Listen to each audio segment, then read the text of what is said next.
Who really was Michelangelo? Welcome to Collapse, where history comes to life and each video immerses you in the fate of those who have shaped the world. Today, let's follow in the footsteps of a man whose name has resonated for over 5 centuries, Michelangelo, the genius of the Renaissance, the visionary artist who brought the Sistine Chapel, David, and so many works to life that have become immortal. Creations that not only marked art, but redefined humanity itself. But behind these perfect marbles and celestial frescoes, one question remains. Who was Michelangelo really? A sculptor possessed by divine force, molding stone as if it were breathing? Or a tormented man, torn between faith, power, and his own demons, who sought an impossible redemption in his art? But before embarking on a new adventure, don't forget to like the video and subscribe to the channel so you don't miss anything. Thank you, and bon voyage.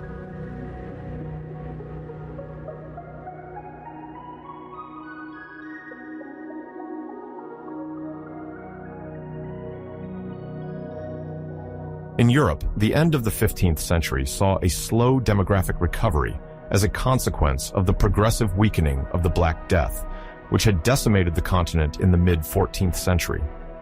This population recovery occurred at varying rates, depending on the region, with urban areas being more dynamic than others.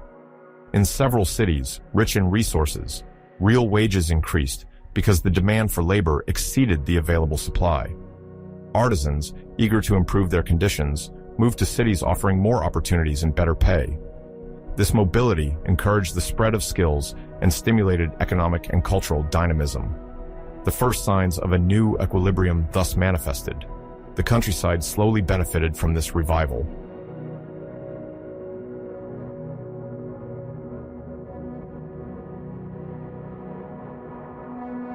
After 1450, movable type printing, introduced by Johannes Gutenberg, revolutionized Europe. Books multiplied and became more affordable, expanding the circle of readers. In universities, the circulation of ideas accelerated, as ancient and medieval texts could be reproduced in series. Humanists like Erasmus of Rotterdam and Johannes Reuchlin took advantage of this new medium to disseminate their linguistic and religious reforms. Access to knowledge progressed, stimulating curiosity towards Greco-Latin literature. Printers gradually standardized spelling and presentation, facilitating the comparison of sources. Princely courts and merchant cities invested in these workshops, fueling a tremendous cultural boom.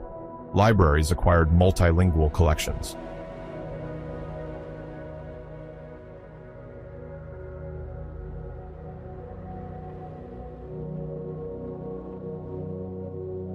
The Ottoman Empire strengthened after the conquest of Constantinople in 1453 by Mehmed II, who transformed the city, renamed Istanbul, into a prestigious capital.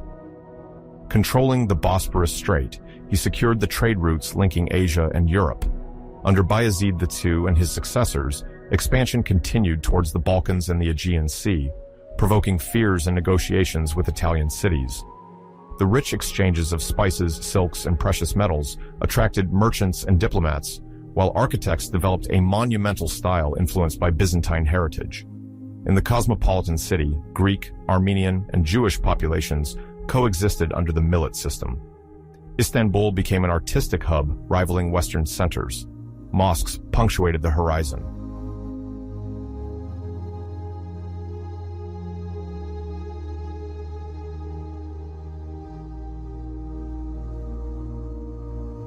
The Ming Dynasty, established in 1368, assured China remarkable stability and a boom in the arts. Large cities like Nanjing and Suzhou thrived thanks to the production of renowned silks and porcelains. In Beijing, where the court permanently settled, Emperor Yongle erected the Forbidden City, a symbol of power. Imperial workshops supervised the quality of objects destined for the aristocracy and export. Meanwhile, the administration perfected civil service exams, favoring the emergence of a literate elite. Maritime exchanges intensified across the Indian Ocean, marking the peak of great naval expeditions led by Admiral Zheng He. Court arts integrated calligraphy, painting, and poetry, asserting sophisticated refinement. Internal trade fueled technical research.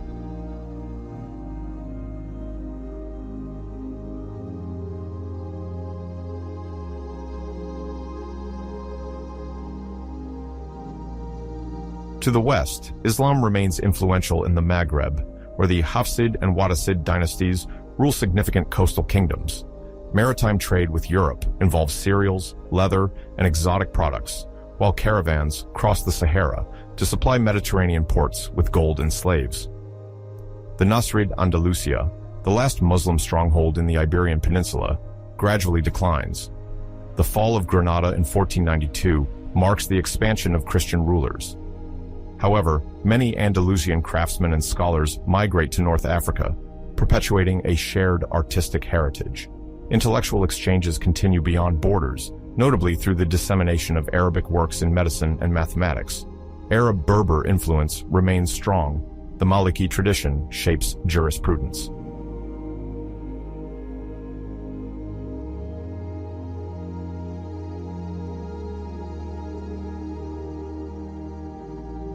In the Niger River Loop, the Songhai Empire asserts itself as a major power after Mali's decline. Under Soni Ali, then Askia Muhammad, military campaigns expand, subjecting Timbuktu and Djenné, famous for their centers of Islamic knowledge. Trans-Saharan trade, based on gold and salt, remains vital, attracting Maghreb and Levantine merchants. Timbuktu, in particular, shines with its Quranic schools and libraries. Intellectual exchanges thrive there, ensuring the translation of numerous scholarly treatises.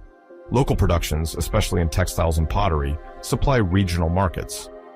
Despite internal rivalries, Songhai administration stabilizes the territory, thus promoting the movement of people and knowledge.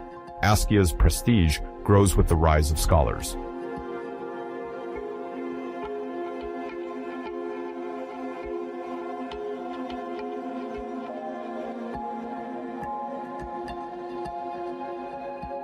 In the north of the Indian subcontinent, several sultanates share power, inheritors of Indo-Persian traditions. The cities of Delhi, Jaunpur, or Gujarat host calligraphy and weaving workshops supported by the local aristocracy. Maritime trade, concentrated on the Arabian Sea, ensures the flow of pepper, indigo, and cotton to the Middle East and East Africa. Princely courts invest in the construction of palaces, mosques, and tombs, illustrating a composite architectural synthesis. In this fragmented space, alliances are forged and dissolved, while new sovereigns emerge. This situation prepares the upcoming arrival of the Mughals, who, at the beginning of the 16th century, will gradually unify these territories. The arts of the book thrive despite fragmentation.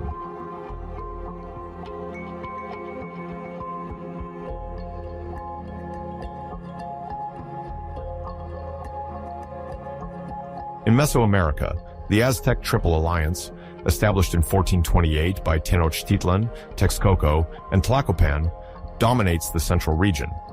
The rulers demand tributes in maize, cocoa, or cotton, ensuring the prosperity of an administrative and military elite. In the Andes, the Inca Empire experiences its most marked expansion under Pachacutec and Tupac Inca Yupanqui, who consolidate roads, terrace systems, and ceremonial centers. Cuzco, the capital, is endowed with palaces and temples, reflecting imperial power. Textile productions and metallurgy reach a high level of refinement. The solar cult, the divine incarnation of the sovereign, legitimizes authority. Collective rituals strengthen political cohesion, while exchanges extend over vast mountainous territories. Art flourishes there.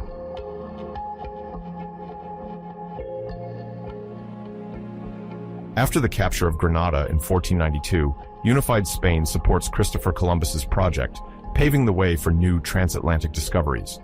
The gold and silver quickly extracted from Hispaniola or other Caribbean islands disrupt trade. The Portuguese, already engaged on the maritime route to India, explore further into West Africa and round the Cape of Good Hope to access Asian spices. The flow of wealth gradually shifts away from the Mediterranean, making the Atlantic the new center of gravity. The great maritime powers thus initiate a fierce competition to control these routes. In Europe, the influx of precious metals eventually causes notable inflation and a profound commercial readjustment. Markets emerge on the peninsula.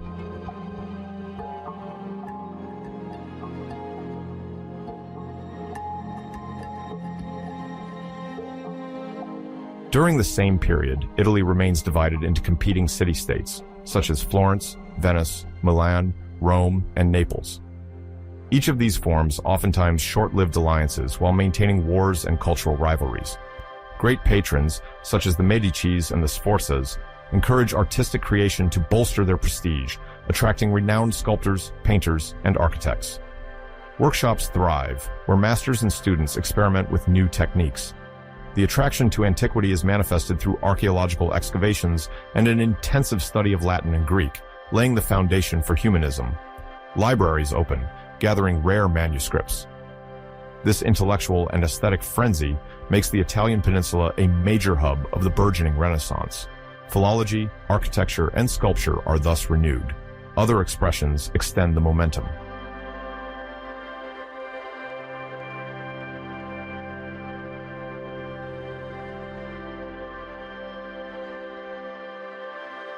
Within the Italian fervor, Florence occupies a special place thanks to civic humanism, a school of thought aiming to reconcile the legacy of the ancients with republican engagement. Florentine literary circles read and comment on Plato, Aristotle, or Cicero to deepen their reflections on eloquence, citizenship, and virtue. The city's libraries accumulate Greek and Latin texts, while translators work to make these works accessible in the vernacular. Gardens displaying fragments of ancient statues emerge, along with private academies gathering poets, philosophers, and scholars for passionate discussions. The main idea is to use knowledge as a tool for moral and social improvement, inspiring political life with principles inherited from Republican Rome and classical Greece. This drive will inspire other cities, like Venice, where academies form to revisit humanism in light of commercial interests, and Rome, where educated cardinals encourage philology to consolidate religious authority through knowledge.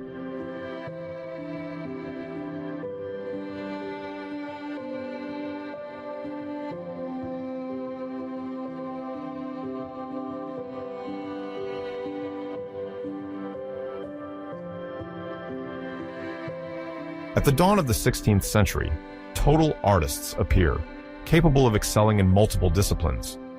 Leonardo da Vinci, invited to Milan, combines painting, engineering, and theory while creating the Last Supper at Santa Maria delle Grazie. Bramante, the first architect of St. Peter's in Rome, imposes a classical rigor. Raphael, trained in Urbino, shines through the softness of his Madonnas and the clarity of his frescoes. Michelangelo, moving from Florence to Rome, embodies the power of drawing. A lively debate then opposes Disegno and color.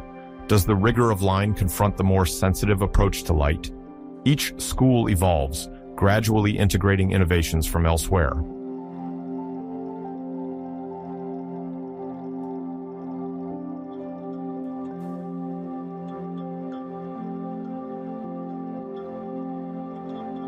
When the French invasions follow one after the other, the political situation becomes more complicated. The Italian militias, often ill-prepared to face professional armies, have to contend with more modern military strategies that France partly borrows from Swiss troops. In several cities, decisions are made to erect or modernize fortifications. Engineers, architects, and painters trained in geometry participate in designing bastions and ramparts. In Milan, after the capture of Ludovico Sforza by Louis XV, the city briefly falls under French control, influencing the recruitment of artists from not only Italy but also regions near the Rhone and the Loire. Florence, on its part, attempts to preserve its republican tradition in the face of those favoring the return of the Medicis, sometimes supported by external powers. In this context, the construction of monumental works reflects not only a desire for beautification, but also a will for propaganda, as each city seeks to project an image of opulence and stability, despite the omnipresence of war.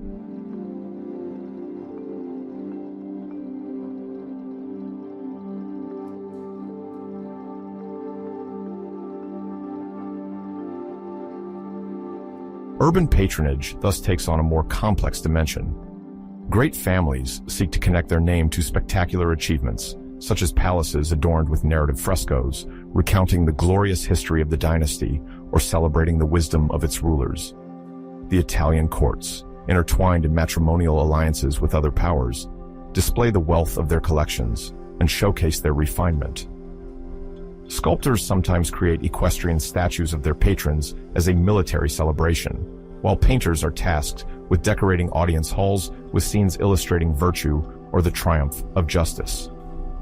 In this context, the popes themselves, eager to defend the independence of the papal states against French or Spanish claims, commissioned multiple artworks to remind people of Rome's spiritual grandeur. Projects like the new St. Peter's Basilica or the frescoes of the Borgia apartments become instruments of political communication, intended to convince visitors, the curia, and foreign princes of the inexhaustible potential of the Roman Church.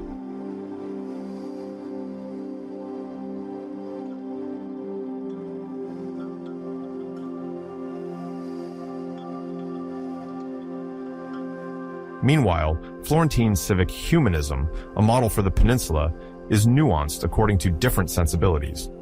In Venice, an aristocratic republic attentive to its global trade, there is active dialogue with Byzantine scholars who fled Constantinople. Venetian publishers, using techniques born from Gutenberg's printing press, publish Greek and Latin texts, broadening access to knowledge. Intellectual circles study antiquity, but also approach it from a practical angle, to justify the republican system and maritime expansion policies. In Rome, the humanist question intersects with the diplomatic role of the papacy. By supporting painters, architects, and scholars, the popes aim to enhance the intellectual prestige of the Holy City. While bloody conflicts shake the north and south, culture finds a more peaceful ground for development in libraries and academies, where philosophical currents, sometimes inspired by Platonic heritage, sometimes by Christian ideals of reform, confront each other.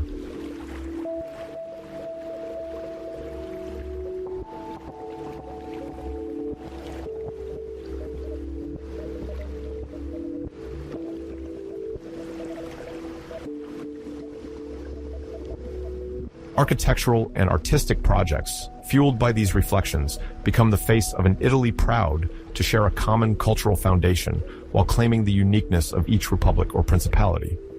Workshops are organized as true laboratories, where drawing serves as a joint basis for sculpture and painting. At the same time, the skillful use of color, championed by some Venetians such as Giorgione or Bellini, resonates with courts attracted by the sensuality of vivid tones. The primacy of Disegno, dear to the Florentines, does not disappear.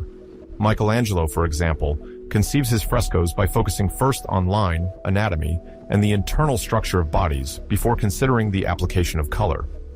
Leonardo, on the other hand, attempts to reconcile the two approaches, analyzing light and shadow to model his figures with a subtle mix of rigorous drawing and sfumato. Depending on the inclinations of each patron, preference is given to the sculpted monument, the facade with fluted pilasters, or the imposing fresco covering walls of a ceremonial hall. Overall, a new ambition emerges. The artist, more than a mere executor, becomes an inspired creator whose signature or identifiable trace on the work elevates the symbolic and financial value of the project.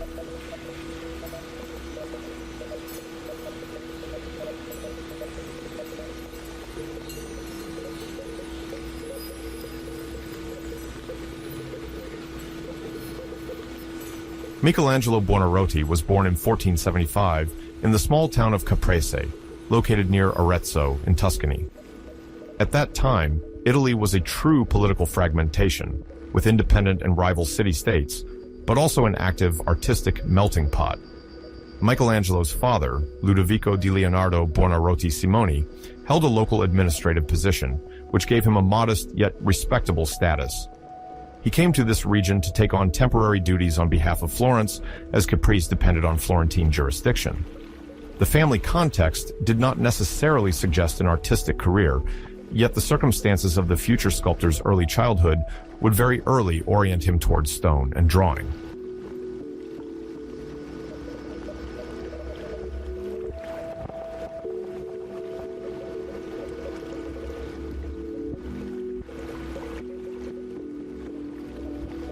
Shortly after Michelangelo's birth, the family moved to Settignano, a village situated in the hills above Florence, known for its stone quarries and marble-cutting artisans. The surrounding hills, strewn with stone blocks and small open-air workshops, formed the young child's daily landscape. According to tradition reported by various biographers, Michelangelo was entrusted to a nurse whose husband and father worked precisely as stonecutters. Thus, The sounds of chisels striking marble and the omnipresent white dust would have permeated his earliest years. It is impossible to verify every detail of this anecdote, but it symbolizes the artist's early contact with the mineral material, an almost visceral connection maintained from childhood, as if he absorbed, growing up, the craft of the stonemason by simple osmosis.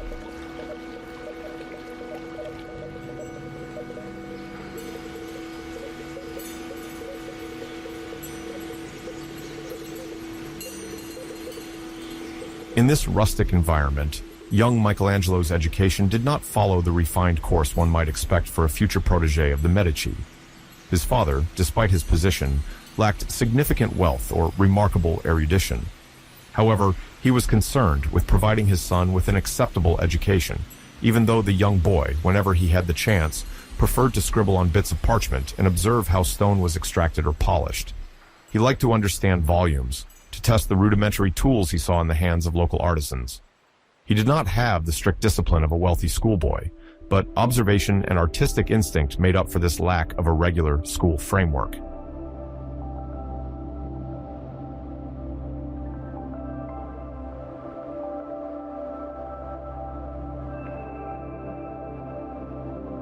By the late 1470s and early in the following decade, Florence remained one of the major centers of Italian culture.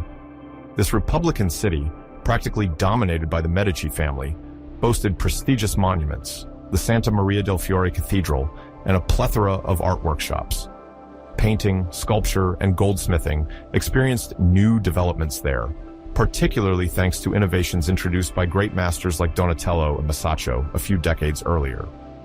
Donatello, a Florentine sculptor who died in 1466, revolutionized sculpture by restoring strength and movement to the human figure, while Masaccio, who died in 1428, took painting to a decisive new level with the use of perspective and realistic representation of bodies. The young Michelangelo took an interest in these pioneers by studying their work, sometimes copying their compositions, deciphering their treatment of volumes and light.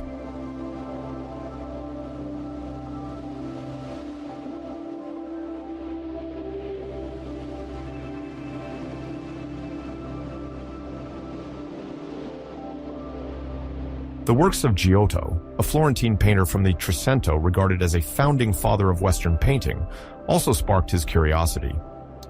Michelangelo reproduced, to the best of his ability, the figures of Giotto present in the Santa Croce Basilica or the Peruzzi Chapel on his own sheets of paper. Far from merely passively copying these models, he already strove to grasp the essence of the gestures and emotions painted. As a result, he developed a keen sense of line and an acuity in the observation of relief, two features that would mark his future art.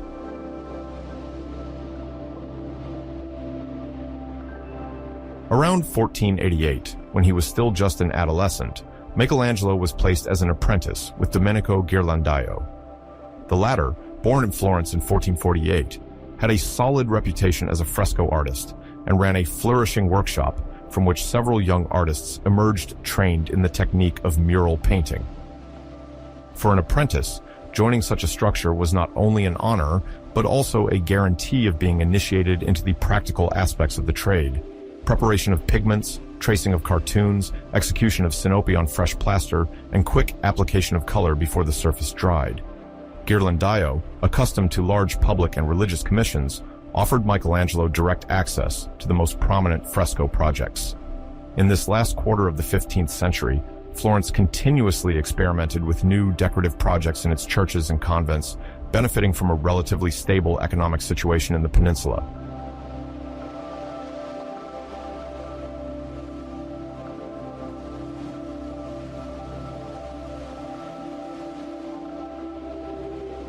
In Ghirlandaio's workshop, Michelangelo familiarizes himself with grid mapping, the hierarchy of assistants and masters, as well as the meticulous discipline that fresco work demands. The order books are numerous, reflecting the competitive nature of the city. Each guild, each influential family, wishes to leave a visible mark in important places of worship.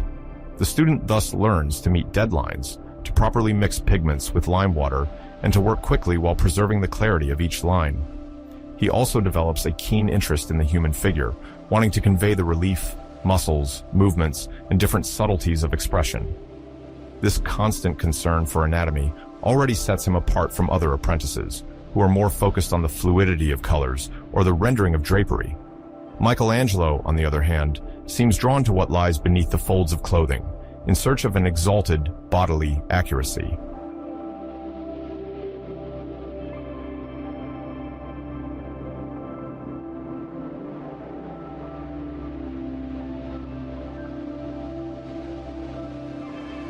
At that time, Florentine artists maintained an increasingly close relationship with the classical heritage. Travelers indeed brought back plaster casts of ancient works, while the city itself occasionally unearthed Roman statues. It is known that Michelangelo took advantage of these opportunities to scrutinize the ideal proportions transmitted since antiquity. Although this type of training remained more formal than a direct apprenticeship with an ancient sculptor, he acquired a whole visual culture based on the rigor of form, the subtle rotation of torsos, and the realistic illusion of draped clothing.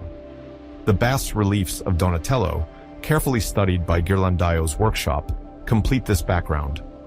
Through copies and drafts, young Michelangelo appropriates a plural skill set, the vigorous line of drawing, anatomical accuracy, and the balance suggested by ancient models.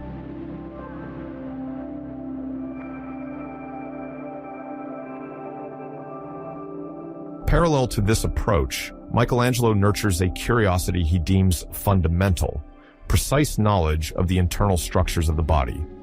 At the time, the church was sometimes reluctant to encourage the explicit examination of corpses, but some convents, motivated by a desire to heal the sick or perfect artistic creation, tolerated these anatomical practices.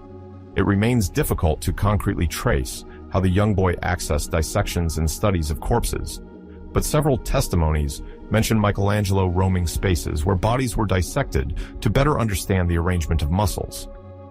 This interest, quite unusual for a teenager, would later earn him the reputation of a sculptor scholar, capable of sculpting or painting extremely convincing yet idealized anatomies. Far from stopping at the conventions that stylize the body, he claims a heightened realism, enhanced by his artistic sensitivity.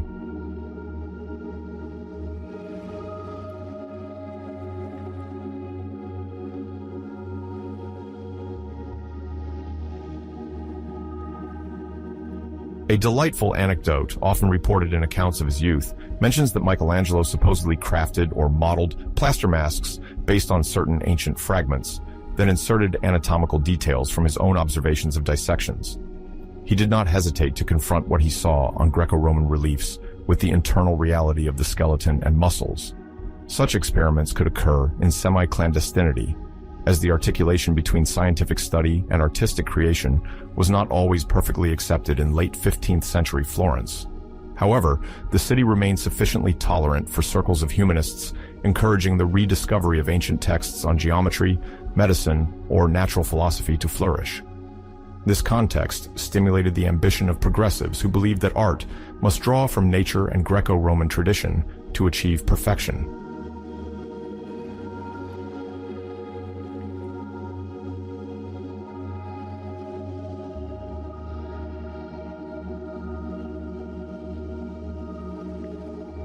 In 1489, Michelangelo was only 14 years old, but his aspirations for surpassing himself were already becoming evident.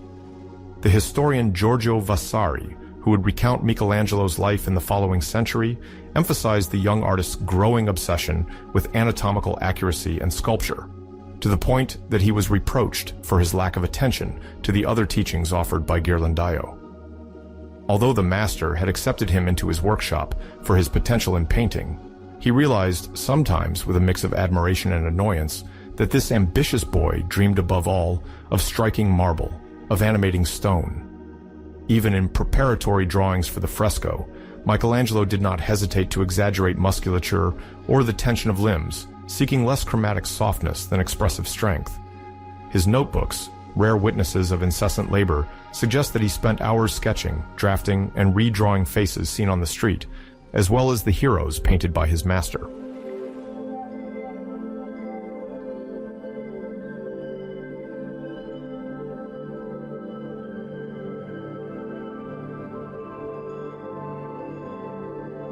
Moreover, Florence at the end of the Quattrocento was characterized by the abundance of freshly decorated chapels and cloisters, constantly offering new projects. In this climate of frenzied commissions, every young apprentice hoped to attract the protection of a patron or a prominent figure, especially when they felt they could bring personal flair to art. Michelangelo, trained by Ghirlandaio but already driven by his own momentum, was ready to respond to any call that would allow him to sculpt more and apply his unprecedented anatomical knowledge. Some accounts report that, even at this time, he was noticed by astute enthusiasts, intrigued by the unusual energy of his sketches and the quasi-scientific seriousness that was apparent when he spoke of muscles or proportions.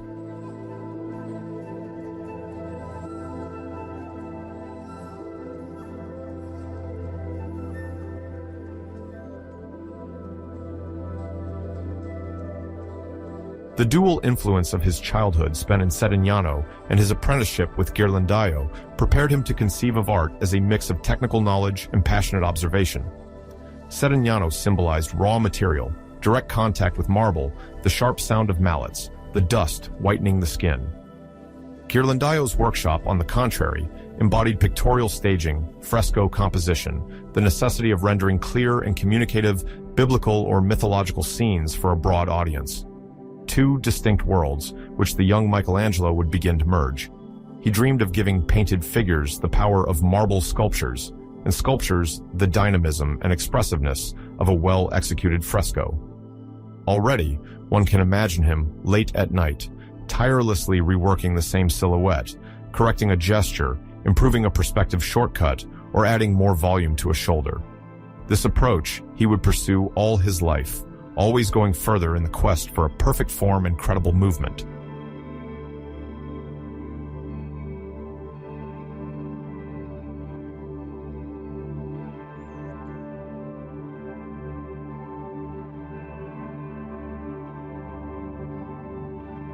At the turn of the year 1489, young Michelangelo, then a teenager, entered for the first time a mythical place of Renaissance Florence, the famous Garden of the Statues of Lorenzo de' Medici, known as Lorenzo the Magnificent. At that time, Lorenzo, an enlightened leader of the Florentine Republic, was promoting the arts and sciences. He founded this garden in the heart of the city to encourage a new generation of sculptors to engage with ancient masterpieces, drawn from excavations or private collections. Although sometimes unstable, the Florentine political climate at the time benefited from a period of lavish patronage, and this garden quickly became a hotspot of artistic emulation. Michelangelo's first steps among these ancient statues proved decisive not only for the development of his vision, but also for his ambition to surpass the revered models of Greco-Roman antiquity.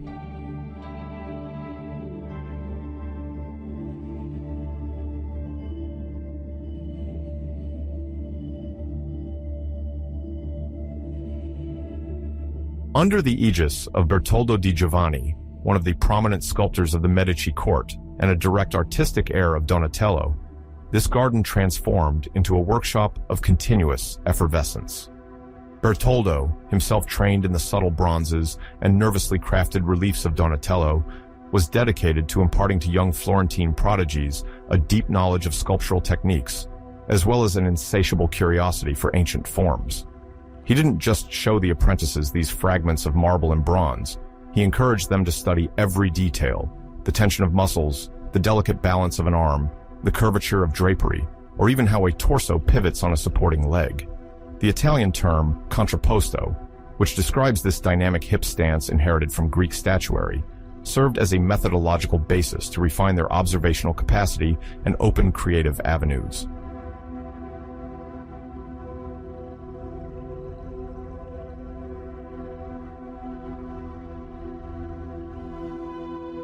This learning program is part of a broader movement of rediscovering the ancient heritage characteristic of the Italian Renaissance. The Florentine humanists, often close to the Medici circle, encouraged the study of Greco-Latin texts in their original versions, thus sparking the emergence of an art focused on the exaltation of the human body.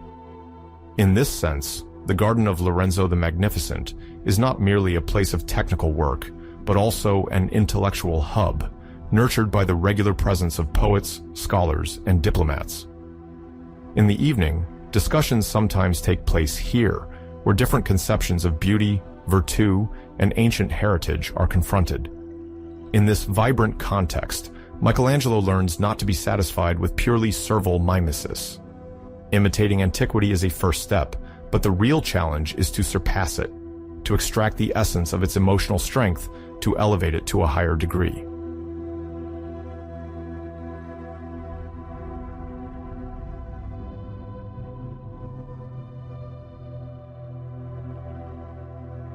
The two bas-reliefs Michelangelo creates during this period already highlight the creative appropriation he makes of ancient models. The first, called Madonna della Scala, demonstrates a remarkable finesse of execution for such a young artist. This thin marble relief depicts a seated virgin in profile with the child on her lap, while steps rise behind her. The representation appears calm at first glance, but the way Michelangelo sculpts the draperies and the softness of the maternal face reveals a desire to make each fold alive, almost throbbing. Donatello's influence is evident in the treatment that is both delicate and energetic of the hollows and lights, while the shadow brings a subtle relief to the contours of the figures.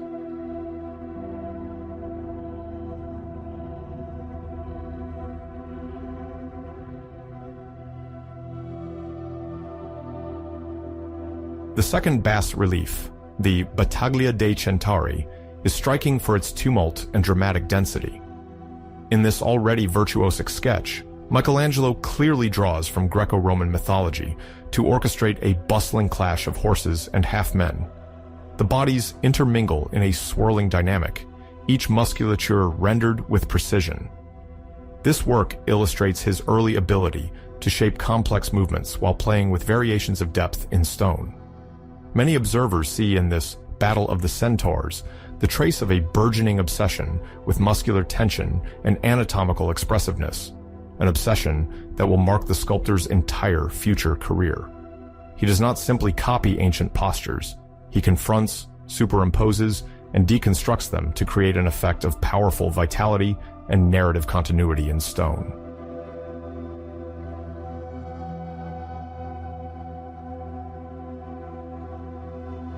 Bertoldo di Giovanni, as the master of this small group of sculptors, also ensures that Michelangelo is introduced to the art of bronze, a difficult technique requiring a fine understanding of lost wax, refractory molds, and the casting of molten metal. Although the apprentice leaves no major bronze from this period, the lessons received are crucial for the continuation of his career, where he will tackle complex and large-scale projects. His sense of form and space is also nurtured by discussions on architecture, as the ancient reliefs in the garden often represent only fragments of buildings. It is then necessary to mentally reconstruct the whole to which they belonged.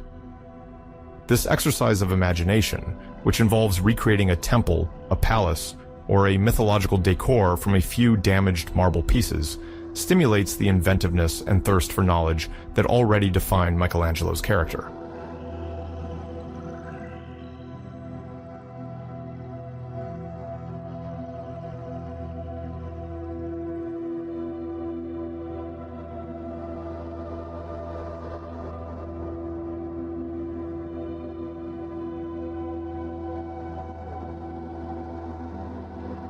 Within this microcosm, competition plays a central role. Several other young artists, sometimes less gifted, work tirelessly to get noticed. The atmosphere, a mix of friendly rivalry and emulation, pushes each one to perfect their drawing and three-dimensional models. Michelangelo, known for his proud temperament and confidence in his potential, does not hesitate to engage in dialogue with ancient figures, to reinterpret some motifs, to reshape them in his own way. His peers, less daring, prefer to remain faithful to a servile imitation. Gradually, the brilliance of these early reliefs, highly remarked upon in the garden, forges the young artist's reputation among the Medici observers.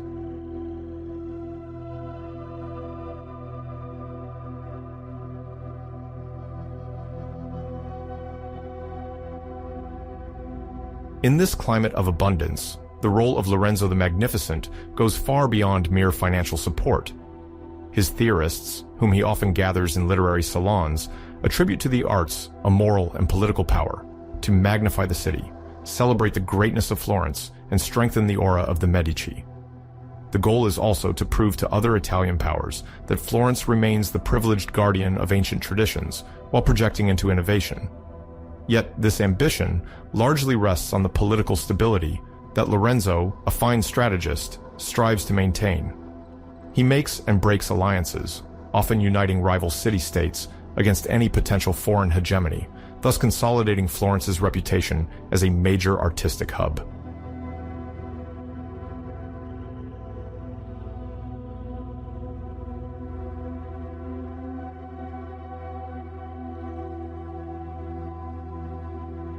However, in 1492, an event occurs that shakes this harmony: the death of Lorenzo the Magnificent.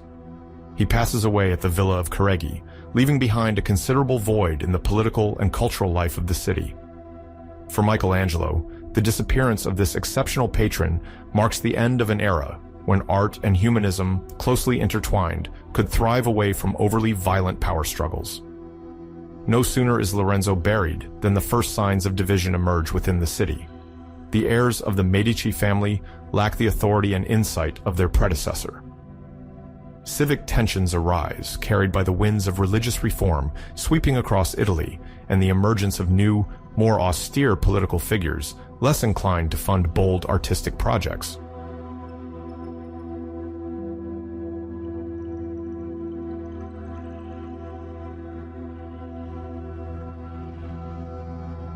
In the immediate, the Medici patronage weakens. Workshops suffer a downturn in commissions as uncertainty hovers over the future of the ruling family. Some sculptors and painters already prefer to seek fortune in other cities or even in Rome, where new projects begin to flourish under the impetus of cardinals eager to restore the prestige of the church. For Michelangelo, these upheavals will soon push him to leave Florence, to experience different environments, and to face new challenges. Disputes worsen between proponents of a Florence with artistic splendor and advocates of a return to moral rigor in the city. The fiery sermons of the Dominican preacher Girolamo Savonarola, who arrived in Florence in the late 1480s, gain influence. Although this singular episode of Florentine history belongs to later years, the context draws its source here. In 1494, the fall of the Medici becomes effective, accelerating the temporary eclipse of a patronage tradition so crucial to artistic vitality.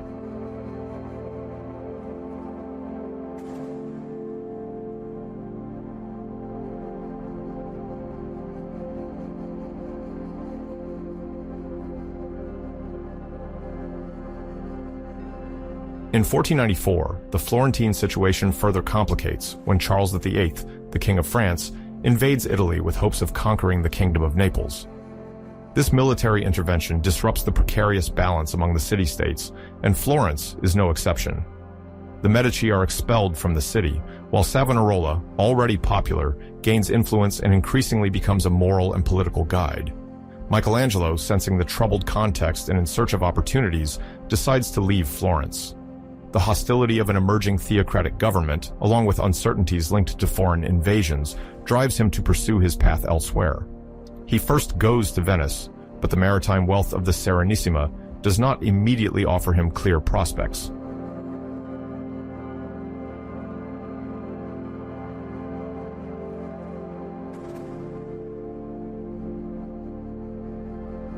Finally, it is in Bologna that he finds an engagement whose scope, though modest, allows him to subsist and hone his craft. The city is then governed by the Bentivoglio family, which develops notable architectural and religious projects. There, Michelangelo is tasked with executing small figures for the tomb of St. Dominic inside the basilica of the same name. Initially created by Nicola Pisano in the 13th century, this funerary monument had been enriched by various sculptors, and the participation of the young Florentine further completes the ensemble. These works offer him the opportunity to refine his ornamental virtuosity. He details elegant draperies, sculpts expressive faces, and learns to play with the depth of reliefs. This stage is crucial for his evolution.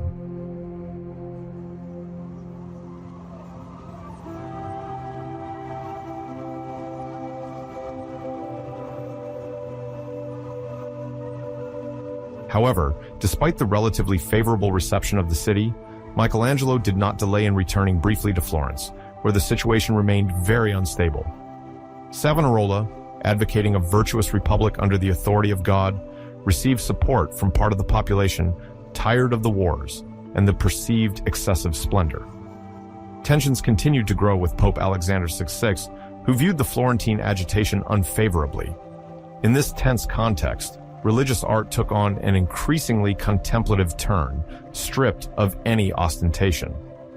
Michelangelo, sensitive to these shifts in taste, knew he needed to stay alert to potential patrons less affected by these tumults, and Rome, the nerve center of Christianity, began to exert an irresistible allure on him.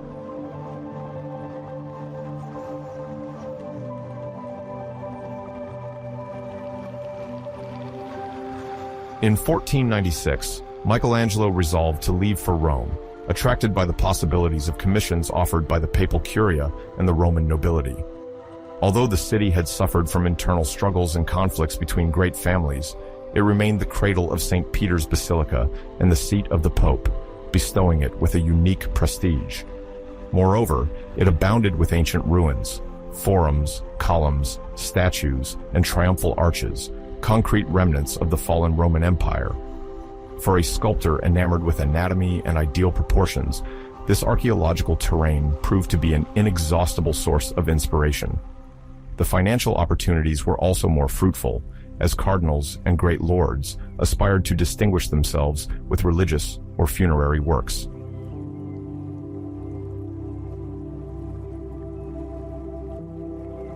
Simultaneously, Michelangelo is traditionally credited with creating a wooden crucifix for the Church of Santo Spirito in Florence shortly before his definitive departure for Rome. This work, now considered by some specialists as probable but not entirely certain in terms of attribution, would testify to his incessant quest for anatomical perfection. According to the Chronicle, here's how the story would have unfolded. Michelangelo supposedly had access to the morgue of the Santo Spirito convent, where he could study cadavers to understand the musculoskeletal structures. As a thank you, he would have offered this wooden crucifix, representing Christ naked, strongly emphasizing the Savior's humanity.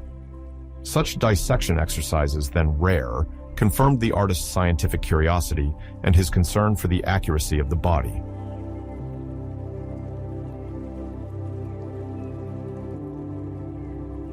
Another famous anecdote, often reported in ancient biographies, concerns Michelangelo's nose, broken during an altercation with the Florentine sculptor Pietro Torrigiano.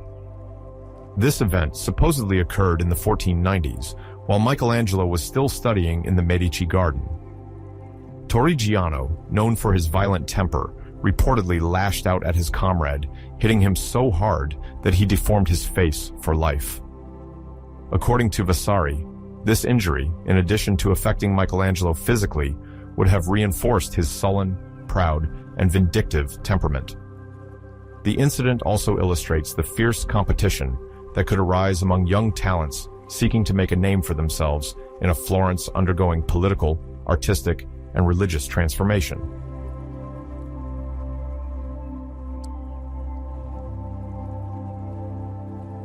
Soon, a wealthy Roman banker named Jacopo Galli proposed that he create a sculpture inspired by the god Bacchus, a symbol of intoxication and fertility in Roman mythology. Completed around 1497, this work, now housed in the Museo Nazionale del Bargello in Florence, depicts the young god with a cup in hand, accompanied by a small satyr. The artist wanted to capture the ephemeral and wavering appearance of a body under the influence of wine while conversing with the ancient canons of beauty. Michelangelo played on the tension between Bacchus's virile musculature and his unstable posture, creating a sense of precarious balance that astonished contemporaries. This daring representation emphasized not only the artist's anatomical skill, but also his audacity in measuring himself against Greco-Roman models. The result was a subtle marble, mixing sensuality and irreverence, reflecting a personal approach to mythology.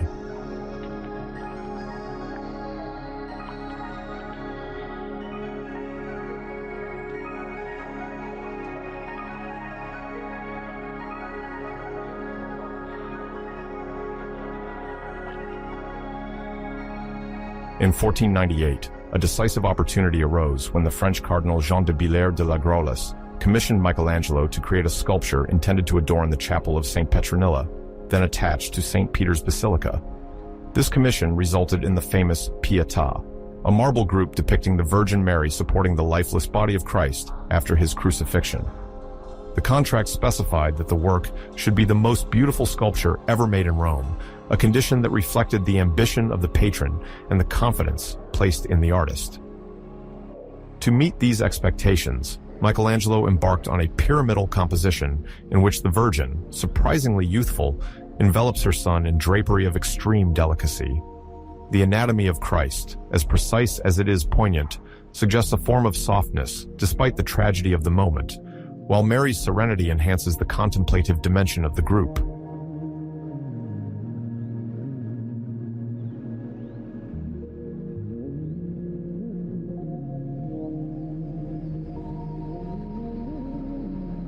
The apparent youth of Mary raised questions as early as the time of its creation, with some viewers finding it surprising that a mother would display such freshness of features despite the death of her adult son.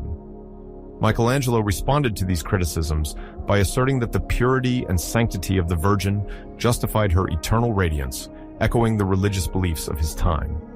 In this marble, every detail testifies to exceptional technical precision. The folds of the garment seem almost tangible, and the sensation of the weight of Christ's body is conveyed by a subtle inclination of the two figures.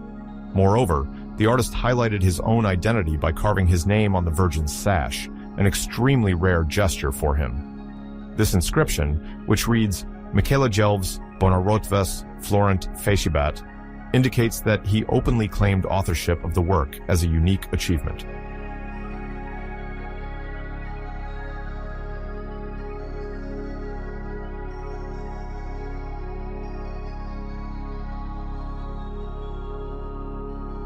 When Michelangelo Buonarroti returned to Florence in 1501 after a successful stay in Rome, the city was undergoing a phase of political and ideological upheaval. Since the fall of the Medici dynasty and the significant episode of Savonarola, Florence was trying to reaffirm its republican identity. In this context, the artist, barely 26 years old, was offered the opportunity to take up a colossal block of marble, already previously started by other sculptors, to carve a statue both monumental and symbolic. This block, nicknamed Il Gigante, had been stored for decades in the courtyard of the Opera del Duomo. It had an imperfect shape, with some parts already roughly blocked out. More than just a technical challenge, it represented for Michelangelo the opportunity to express his keen sense of anatomy and his ambition to produce a masterpiece that reflected the civic aspirations of Florence.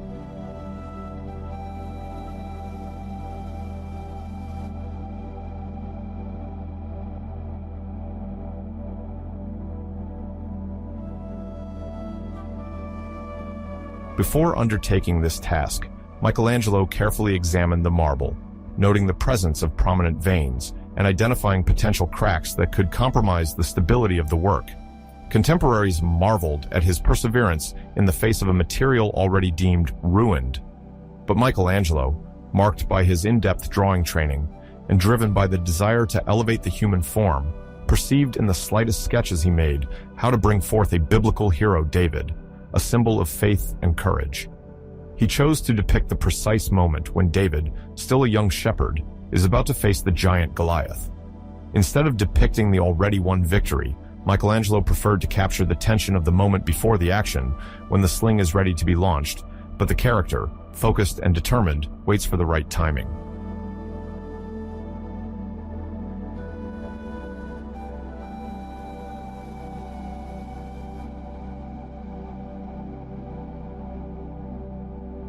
In 1501, the primary question concerned the placement of the statue once completed. Creating such a sculpture over 4 meters high required months of intense work. Michelangelo often rose before dawn to be at the site and carve entire blocks of marble, striving to gradually bring forth the powerful musculature of the hero. He ensured every anatomical detail was believable, observing the tendon muscle play and translating into the block these subtle tensions that breathe life into the stone. His approach evidenced a new elegance, halfway between the Florentine tradition inherited from Donatello and the thirst for innovation that characterized the era. When designing David's face, he opted for a penetrating gaze, turned to the right, as if looking at an enemy invisible to the viewer. The furrowed brows and clenched jaw emphasize the importance of this impending duel.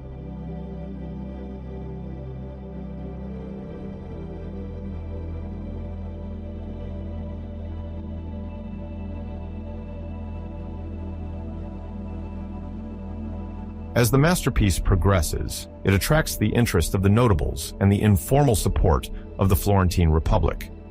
It is believed that the city, keen to emphasize its independence, will see the statue as a metaphor for the triumph of civic liberty over tyranny.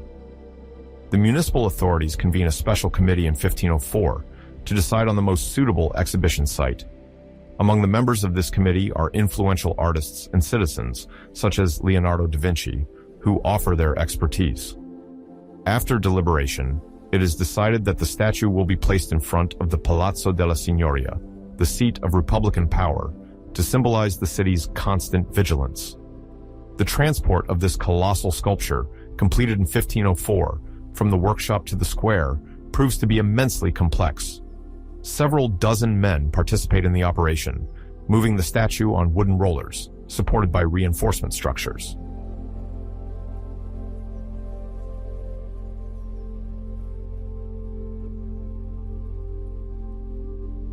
The inauguration of David has a significant impact throughout the Italian peninsula, and even beyond. Foreign ambassadors sent to Florence report back about a colossal figure of extraordinary beauty, combining harmonious proportions with striking expressiveness. The youthful features of David, his slender limbs, and the famous contrast between serene pose and inner tension intrigue many observers. Although no grand official ceremony is organized, the statue immediately becomes an emblem. In 1527, during riots against the regime, David's left arm is fractured. The rebellious protesters throw stones, causing serious damage to the elbow. The detached fragments are collected and preserved by some Florentines keen on maintaining the integrity of the work. Sporadically restored shortly after, the arm has since carried this historical mark, symbolizing the vulnerability of art in a context of political tensions.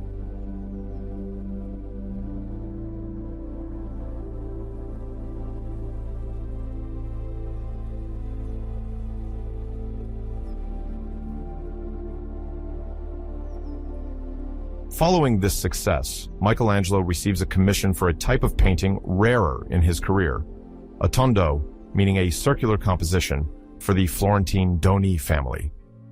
The work, now known as the Doni Tondo, is completed around 1504 or 1505 and stands out for its vivid palette and the vigor of its figures. The main client, Agnolo Doni, is a wealthy Florentine banker wishing to decorate his home with a sacred image of the Holy Family. Although primarily not an easel painter, Michelangelo adopts an innovative approach. He blends the traditional tempera technique with oil, achieving particularly sharp colors and abrupt transitions between shadows and light. This experimentation follows his fresco experience learned from Domenico Ghirlandaio, but tends more towards the graphic power of drawing and the anatomical rigor of sculpture.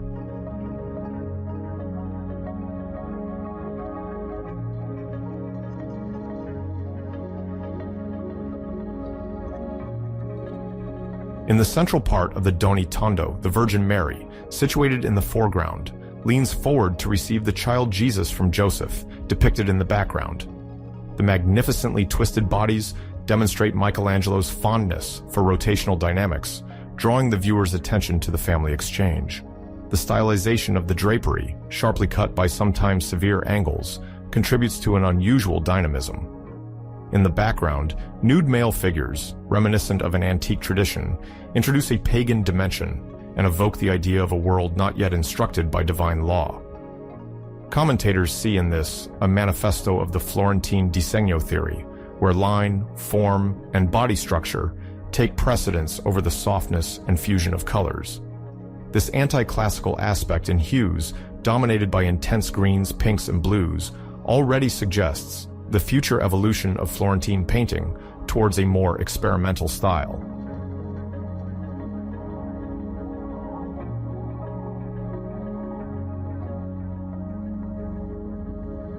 Armed with this newfound reputation, Michelangelo draws the attention of the Republican authorities, eager to capitalize on his talent to affirm Florentine power through works visible in public spaces. It is in this spirit that the commission for the large cartoon of the Battle of Cascina takes shape. This scene relates to a military victory of Florence over Pisa, which occurred in 1364, and depicts soldiers bathing in a river, caught off guard by the enemy. The stakes are high. The main hall of the Palazzo Vecchio, the seat of government, is to be decorated with narratives glorifying the city and its military history. Michelangelo thus designs a large preparatory drawing, a full-scale cartoon showing a multitude of alarmed nude figures jumping out of the water to seize their weapons. It is an impressive demonstration of anatomical knowledge and movement, appreciated by contemporaries for its spectacular approach. Leonardo conceives the Battle of Anghiari.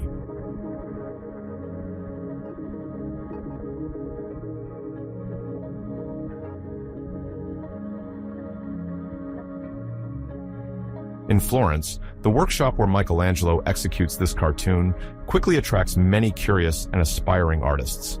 Apprentices, as well as established masters, come to admire the development of the composition and the extraordinary anatomical precision of the figures. Some meticulously copy fragments of the cartoon, while others practice drawing the impressive poses Michelangelo has imagined. This fervor surrounding the cartoon of Cascina transforms the work into a kind of living academy, where drawing becomes the primary tool for understanding muscle structure, the harmonious arrangement of limbs, and the dynamics of movement. In the months that follow, the reputation of this preparatory study grows well beyond the Florentine artistic circles. Accounts report that even representatives of distant Italian courts come to view the cartoon, aware of the essential role it plays in redefining the pictorial and sculptural art of the Renaissance.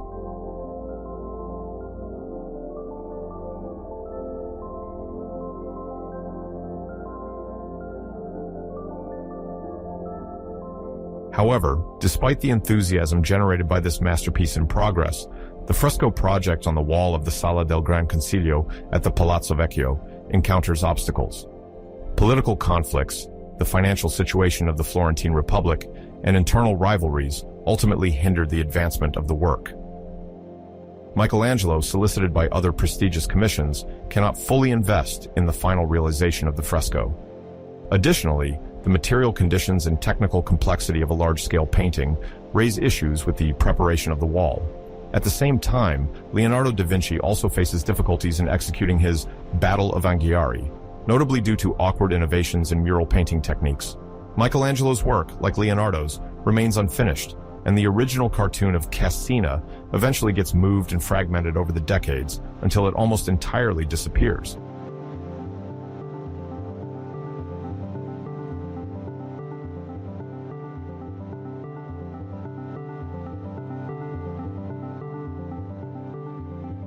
In this early 16th century Florence, the notion of disegno is not limited to the act of drawing lines on a surface. It is a broader concept, encompassing both the intellectual conception of a work and the technical mastery of its execution. Artists of the time considered disegno to be the genesis of all forms of expression, painting, sculpture, or architecture. Michelangelo, in particular, believes that drawing transcends the materials and reflects the purest thought of the artist when shaping the figures. This approach somewhat contrasts with that of Venice, where color is highly valued, notably in the work of painters like Giovanni Bellini or Giorgione. Yet, in the cultural vibrancy of the Italian peninsula, these two tendencies nourish each other, contributing to the richness and diversity of the High Renaissance.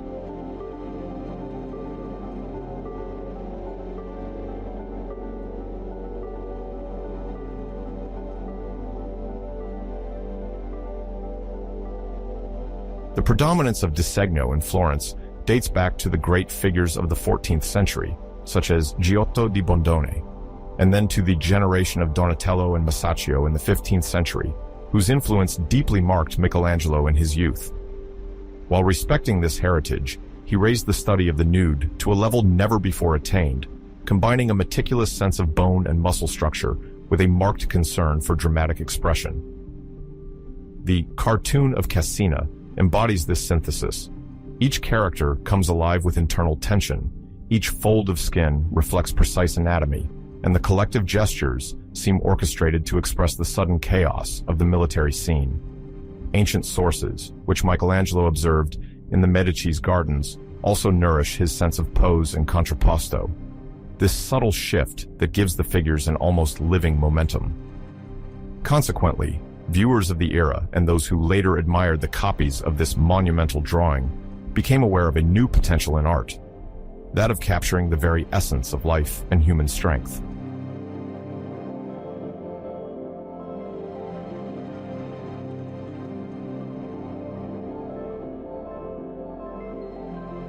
The period between 1505 and 1513 marks a tumultuous chapter in Michelangelo's life, centered on an ambitious project conceived for Pope Julius II. From the outset, the artist nurtured the idea of erecting a grandiose tomb within St. Peter's Basilica, a work which, in its scope, would testify to the power of the papacy and the virtuosity of the sculptor. This tomb, often described as a mountain of marble, would include not only colossal statues, but also an internal architecture designed to host a series of allegorical figures, prophets, and slaves, all forming a coherent whole. The unprecedented scale of the project is explained by Julius II's desire to make a lasting impression and celebrate his pontificate with grandeur. For Michelangelo, it is a chance to express himself freely through marble, to push the limits of his art, and to compete with the ancient models he so admires.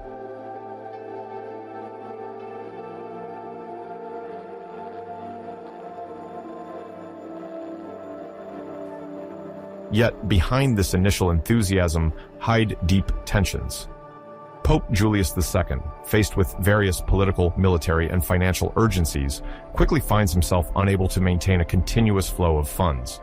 The promised sums do not always reach Michelangelo, causing growing frustration in the artist. Furthermore, the papal court is a hotbed of intrigues and jealousies, where Bramante's protégés, the chief architect of the papal projects, wield their influence from the shadows. Witnesses of the time describe a deleterious climate, punctuated by sharp remarks and fierce rivalries. Michelangelo, whose sensitivity is already well known, quickly feels isolated, convinced that some of the Pope's advisors are seeking to discredit him or slow down his ambitions. From this mistrust arise several epistolary exchanges, sometimes heated, where he expresses his anger at payment delays and accuses his detractors of openly harming him.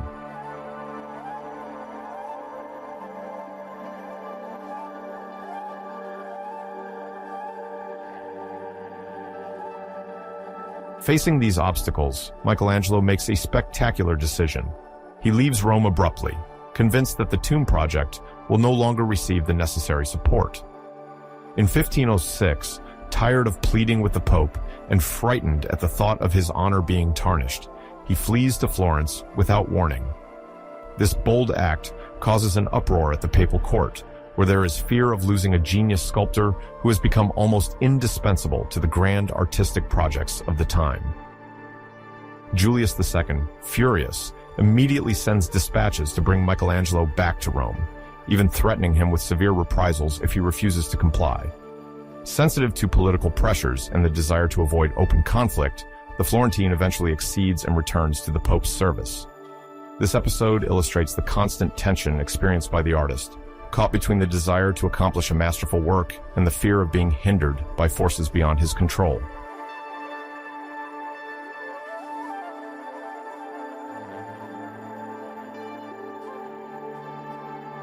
At the same time, Julius II directs his attention to other prestigious projects, such as the construction of the new St. Peter's Basilica, which he entrusts to Bramante, or the decoration of the papal apartments, conducted by Raphael. In this context, funding for the tomb faces repeated cuts. The Pope's priorities fluctuate according to the urgencies of the moment, constantly relegating the initial project to the back burner. Michelangelo, who battles tooth and nail to obtain advances and recruit assistants, sees his ambitions compromised. Discussions with the Curia become a real headache, as each intervention leads to postponements or modifications of the original plan. This hesitancy results in a series of successive contracts, all slightly different, where the planned size of the monument gradually decreases. From a composition with several dozen statues, it is reduced to more modest versions, diminishing the space and impact of the whole.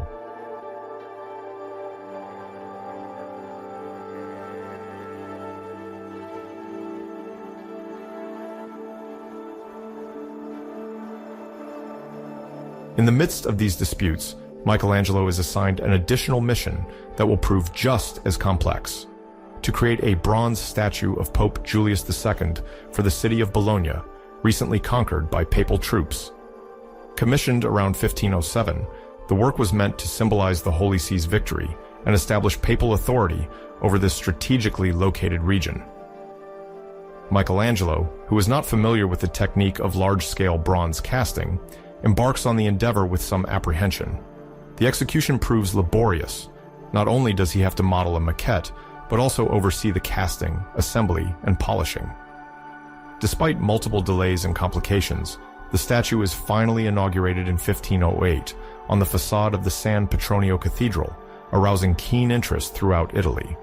It represents the Pope seated, accompanied by symbols reminding of his office, in a posture both solemn and conquering.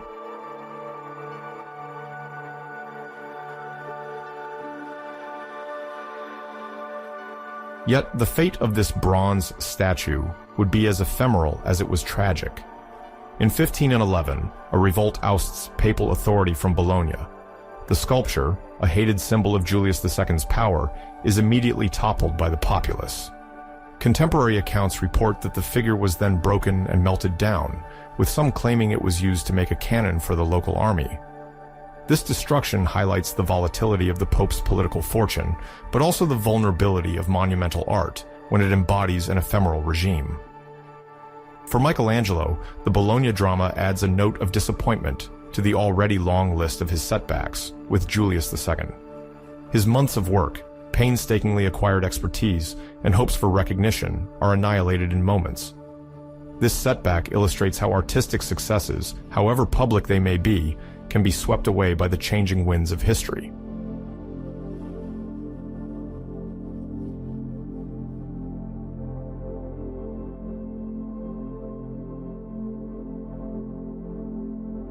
The slaves, often called dying slave and rebellious slave, embody the contained strength and struggle to break free from the stone. Michelangelo uses expressive torsions to evoke the imprisonment of the body, emphasizing muscles and tendons taut as if under an invisible constraint.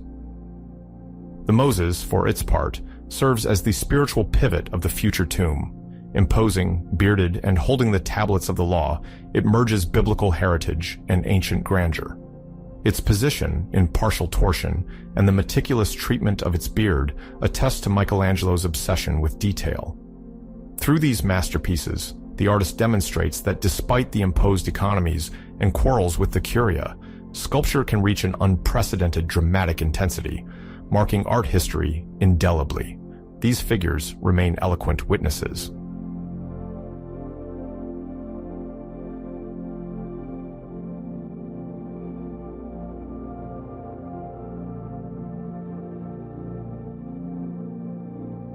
When in 1508, Pope Julius II decided to entrust Michelangelo Buonarroti with the creation of the ceiling of the Sistine Chapel, located in the Vatican, no one yet suspected the magnitude of the task, nor the artistic revolution about to be born from this commission.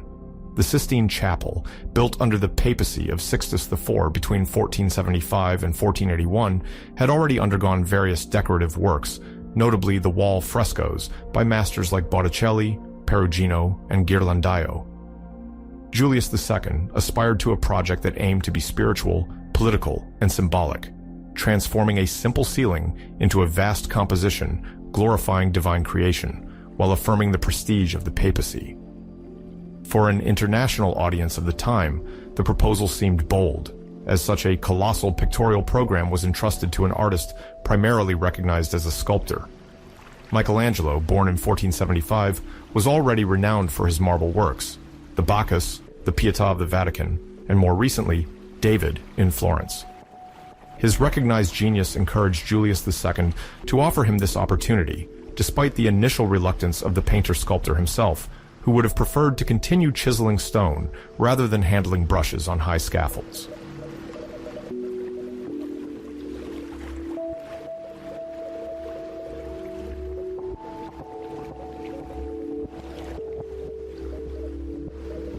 The iconographic program, centered on several narrative registers, consists of prophets from the Old Testament, sibyls, ancestors of Christ, and above all, scenes from Genesis, occupying the central portion of the ceiling. Among these biblical episodes, there are the separation of light and darkness, the creation of the sun and the moon, the creation of Adam, the creation of Eve, the temptation and fall of man, and the drunkenness of Noah. One of the most famous images emerges, the creation of Adam, where the outstretched arm of God almost brushes the outstretched hand of Adam, in a gesture symbolizing the spark of life. Around these central scenes, we find the ignudi, these figures of young nude men holding garlands or medallions. These ignudi, without a clearly defined role in the biblical narrative, introduce a purely decorative and allegorical register, illustrating the beauty of the human form. The inclusion of sibyls, mythologically pagan figures, also reflects the humanistic intention of the period, which sought to reconcile the Greco-Roman heritage with the Christian message.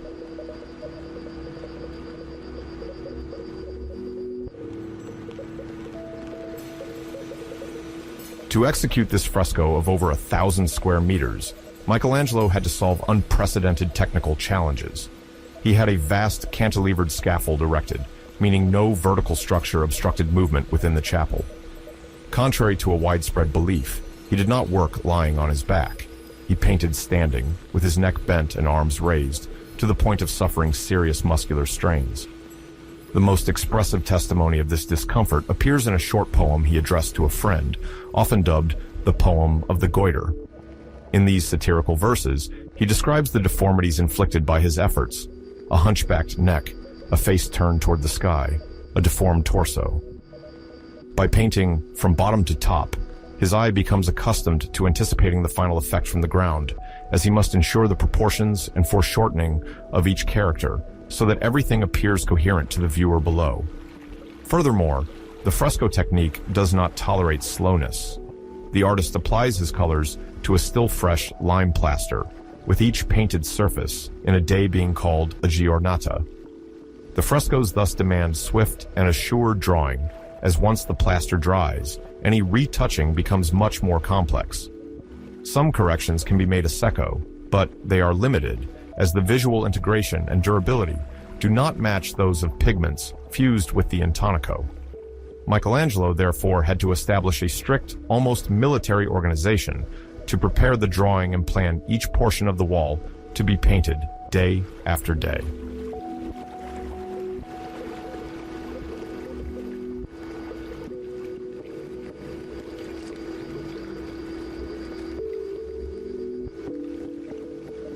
Despite his reputation as a loner, the artist does not work entirely alone.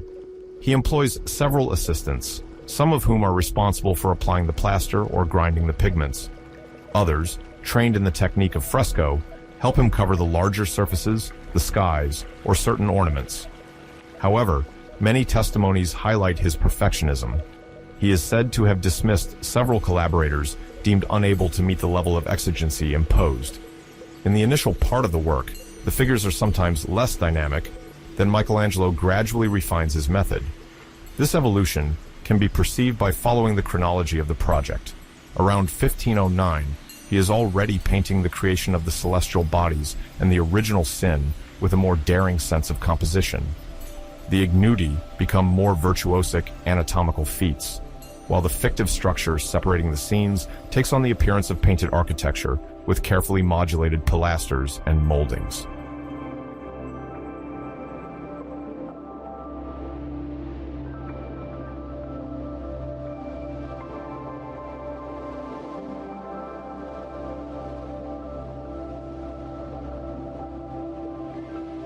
The concept of Disegno, that is, the drawing conceived as the intellectual act preceding any artistic creation, is at the heart of Michelangelo's approach.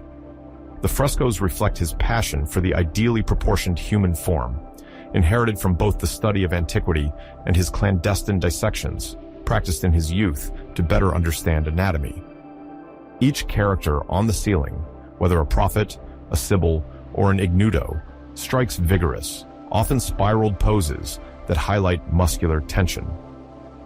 The prophet Ezekiel, for example, turns his head abruptly toward the viewer, arm extended, symbolically signifying the urgency of the prophetic word. The Sibyls, like the Delphic Sibyl or the Cumaean Sibyl, display graceful gestures imbued with an almost sculptural dignity. They reflect the humanist attraction to the feminine figure as a bearer of wisdom.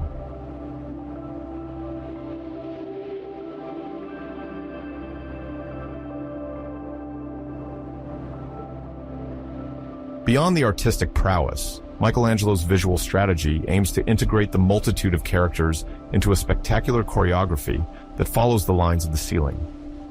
For an observer on the ground, the composition should seem a coherent whole, both in perspective and in the hierarchy of characters. The central scenes, more illuminated, dominate the program, while the prophets and sibyls, seated on faux thrones, frame Genesis as witnesses or interpreters of divine will. The ignudi, distributed at the corners of each scene, stabilize the viewer's gaze by creating visual bridges between the registers. Thus, everything reads almost like a symphony of images, where one passes from a codified biblical narrative to a purely aesthetic celebration of the strength of the human body.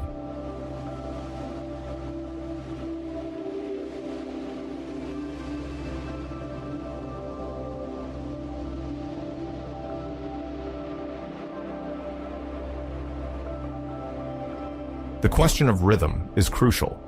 Michelangelo judiciously arranges dramatic effects and calmer moments. For example, the scene of the deluge, teeming with characters struggling against the waves, contrasts with the simplicity of the creation of Adam, where two figures dominate the entire field.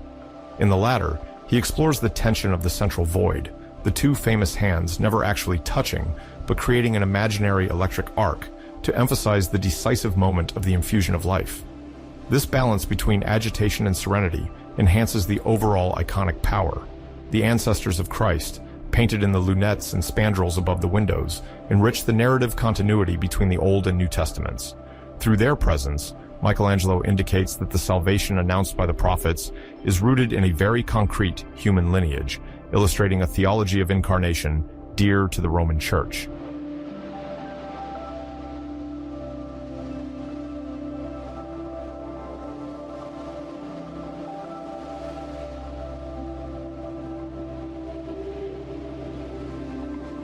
On a theoretical level, the painter's titanic effort is perceptible in the slightest fold of drapery or the slightest anatomical detail.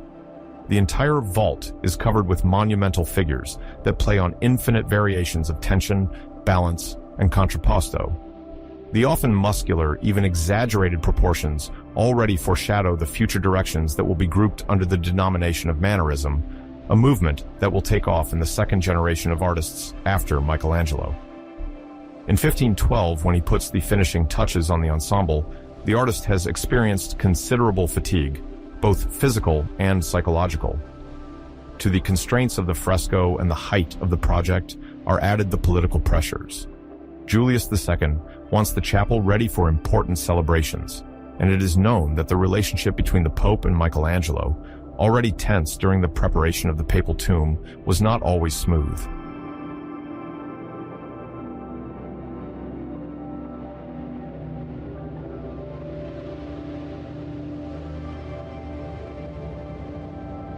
The legend that he painted lying down probably stems from the uncomfortable posture he describes in his letters and poems.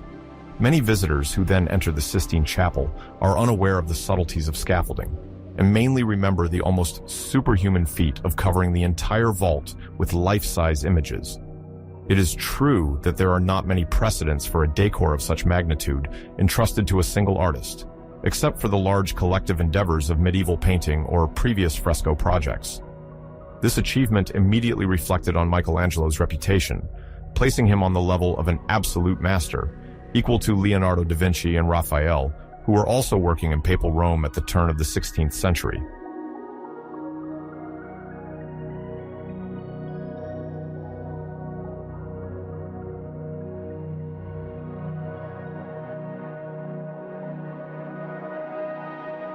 When the ceiling is unveiled to the public, the effect is so striking that many see it as a new chapter in Western painting. Contemporaries describe an astonishment comparable to an epiphany, the way the human figure is handled, the expressive strength of the muscles, the bold poses, create an unprecedented emotional impact. Several scholars and cardinals praised the skill with which Michelangelo managed to combine Christian doctrine with classical heritage. The ceiling quickly becomes an object of study and debate among European scholars. Some highlight the singular freedom taken in the depiction of nudity and the exaltation of bodily beauty, which suggests an initial breach towards a more dramatized, more personal sensitivity, where the artist displays his inventive genius.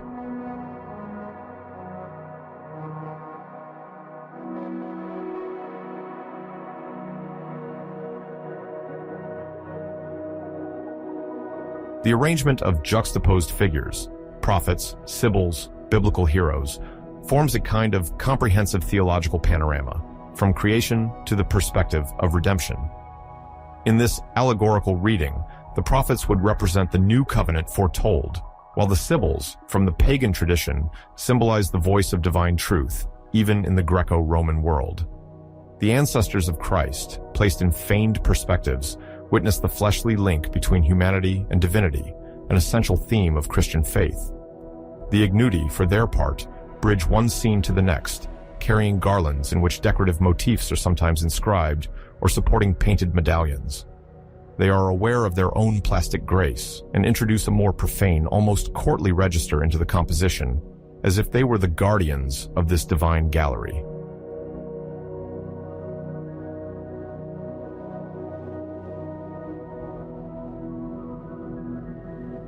The visual impact is complemented by a bold chromatic orchestration. Michelangelo employs vivid palettes with intense blues and pinks, emerald greens, bright yellows, which contrast with the whiteness of idealized flesh tones. As time passes, the ceiling undergoes dirt accumulation from smoke and soot, the consequences of countless candles lit over the surfaces. The restorations undertaken in the 20th century will reveal once again the original brilliance of Michelangelo's hues, confirming that the master was far from an austere painter renouncing color. On the contrary, he used vibrant color as an essential vector of the spiritual message.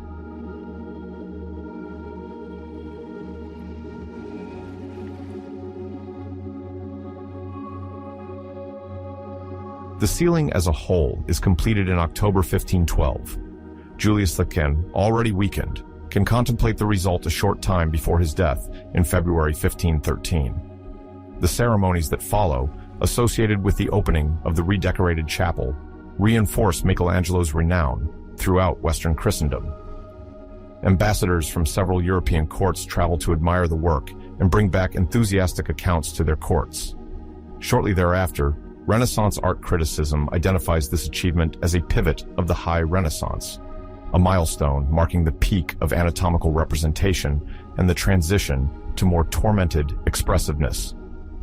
Some contemporaries, and even more so succeeding generations, already see in the contorted poses and dizzying foreshortenings a style destined for an evolution that will be described as proto-mannerist.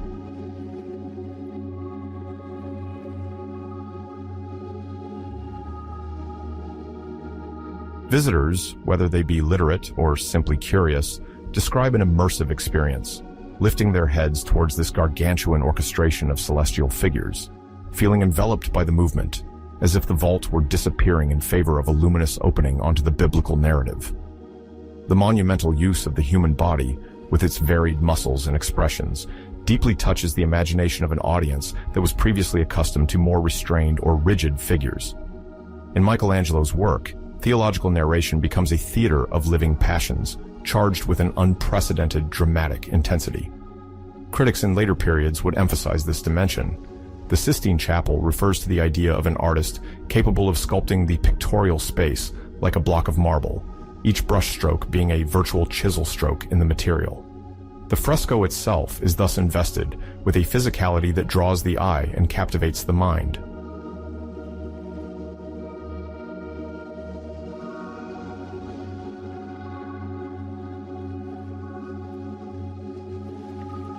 Thus, from a strictly political and religious point of view, the ceiling serves Julius II's will to strengthen his spiritual authority through an unparalleled masterpiece.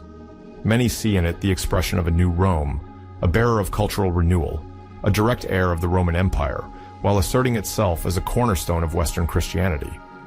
On an artistic level, The effect was immediate.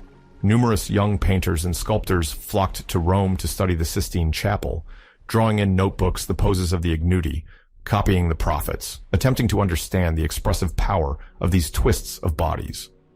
The ceiling becomes a three-dimensional manual, where one comes to glean the science of the nude, the mastery of foreshortening, and monumental staging. Other major Roman projects, like Raphael's stanze in the Apostolic Palace, were directly influenced by this dynamic of exaltation of the human figure and the deepening of illusionistic perspective.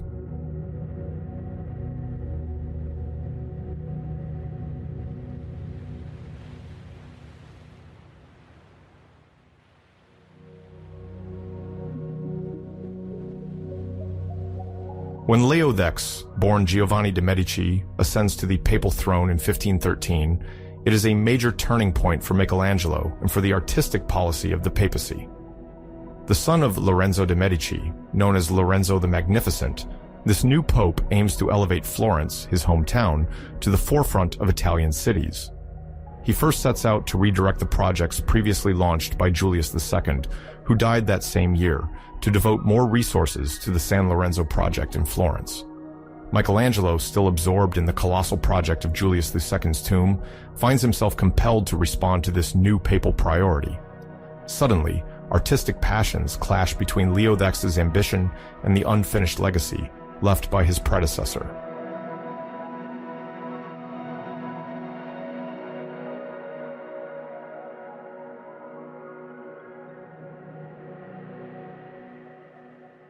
Leo X's primary objective in Florence is to endow the Church of San Lorenzo, the Medici family chapel, with a facade worthy of the prestige the dynasty intends to assert. At that time, San Lorenzo appeared devoid of exterior cladding, revealing a stark appearance not in alignment with the cultural brilliance inherited from the Florentine Renaissance. The new pope thus demands a sumptuous decor, made of carefully selected marble and adorned with remarkable sculptural elements. Michelangelo is tasked with the colossal charge of designing and overseeing the construction of this facade. The scope of the project promises to showcase the extent of his genius while flattering the magnificence of the papal patron.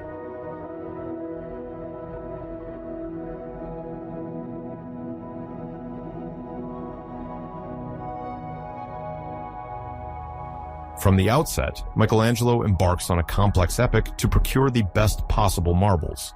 Tuscany abounds in quarries, notably at Carrara, a site already renowned for the exceptional quality of its white stone.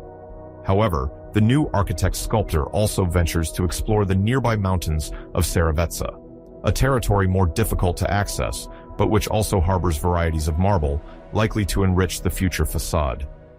The search and extraction of the blocks require significant human and financial resources.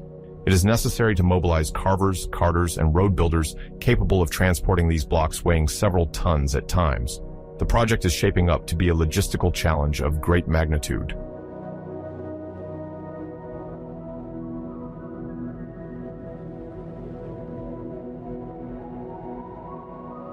Michelangelo, not content with merely drawing the plans and sculpting, found himself in charge of organizing all the transportation operations.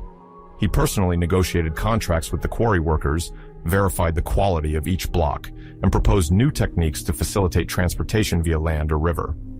The winding roads of the Tuscan countryside required specific adjustments, and animal power, mules and oxen, often proved insufficient.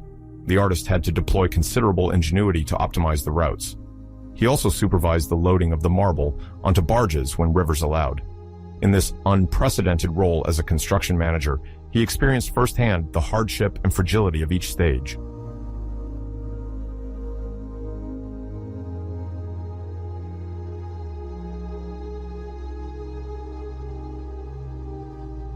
During this period, Michelangelo made numerous trips between Florence and Carrara, and even Seravezza, to oversee the cutting of the blocks and verify their quality on site. Sprains, delays, and accidents punctuated this extensive project. Sometimes the blocks cracked en route, forcing the team to start over. The costs soared, creating tensions with those financing the project, which included wealthy patrons and the papal treasury led by Leo X. Despite his already well-established reputation, after the creation of the David and painting the Sistine Chapel ceiling, Michelangelo realized how much politics, money, and personal ambitions influenced the creation of great artistic works.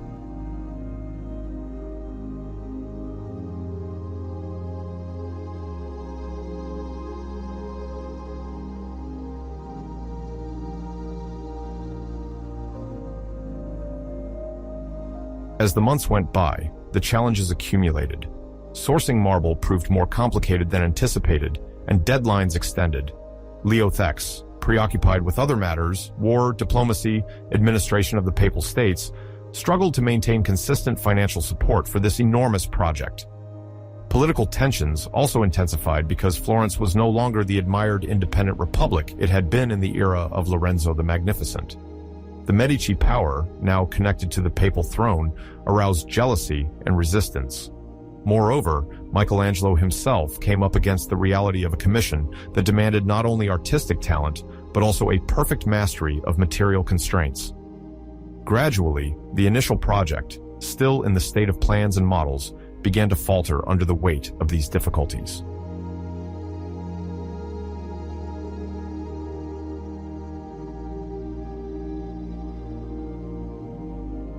Faced with these obstacles, the facade of San Lorenzo was eventually deemed too costly and too complex to realize. Leo X's doubts, combined with pressure from other influential families, led to the complete abandonment of the project around 1519-1520. This failure, far from being just a matter of wasted expenses, marked a turning point in Michelangelo's career. For the first time, he was forced to abandon a grand project that he had already begun to conceive in detail. However, this setback encouraged him to deepen his architectural knowledge, as he understood that the construction and decoration of a monument could not be accomplished without mastering the configuration of spaces, the solidity of structures, and the layout of volumes.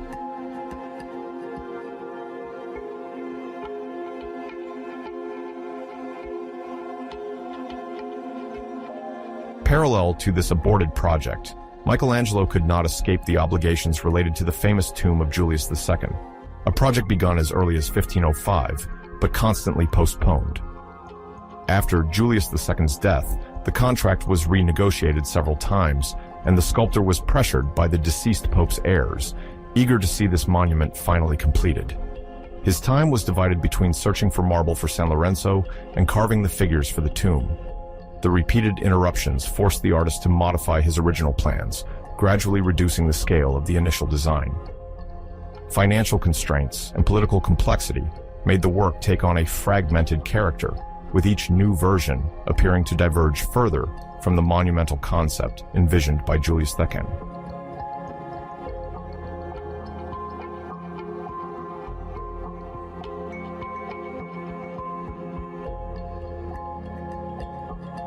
It was nonetheless during these years of comings and goings and uncertainties that Michelangelo completed the monumental Moses, now visible in the Church of San Pietro in Vincoli in Rome. Commissioned to be at the center of the papal tomb, this statue, completed around 1515, stands out for its expressive power and immediate renown. The seated posture of the prophet, with tense muscles, symbolic horns of light, and penetrating gaze, gives the impression of a superhuman being endowed with divine authority. According to legend, Michelangelo, overwhelmed by the perfection of his own work, struck the marble and uttered these words, "Why don't you speak?" This anecdote, even if it remains somewhat apocryphal, illustrates the admiration that this colossal figure inspires.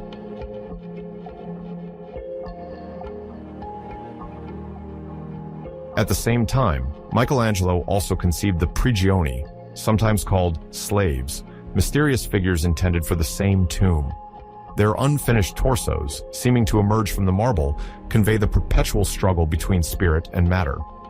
Considered superfluous by some, they were eventually completely excluded from the final project.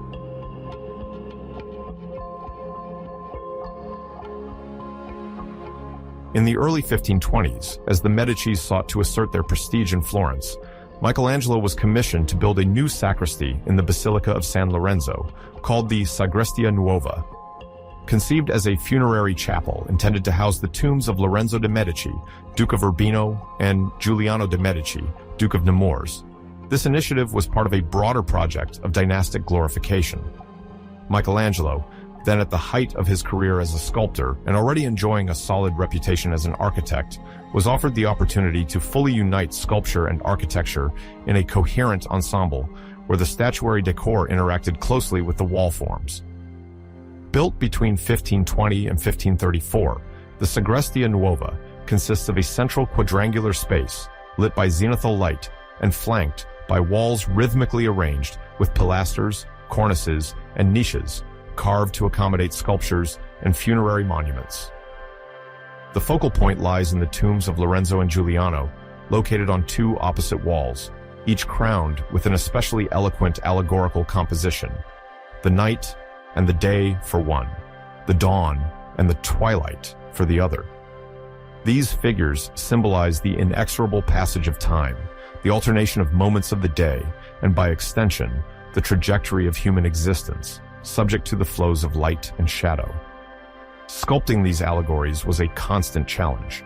Michelangelo multiplied anatomical studies to bestow each allegory with vibrant musculature and eloquent posture, referring both to ancient grandeur and to a whole new expressiveness. The folds of the drapery and the tension of the limbs, especially visible in the retracted or inclined poses, instill a sensation of restrained power, as if the stone was swelling with energy ready to burst forth. Through this staging, the visitor is confronted with the idea of mortality, while the sculpted ornamentation intimately dialogues with the architecture, giving the whole its unique strength.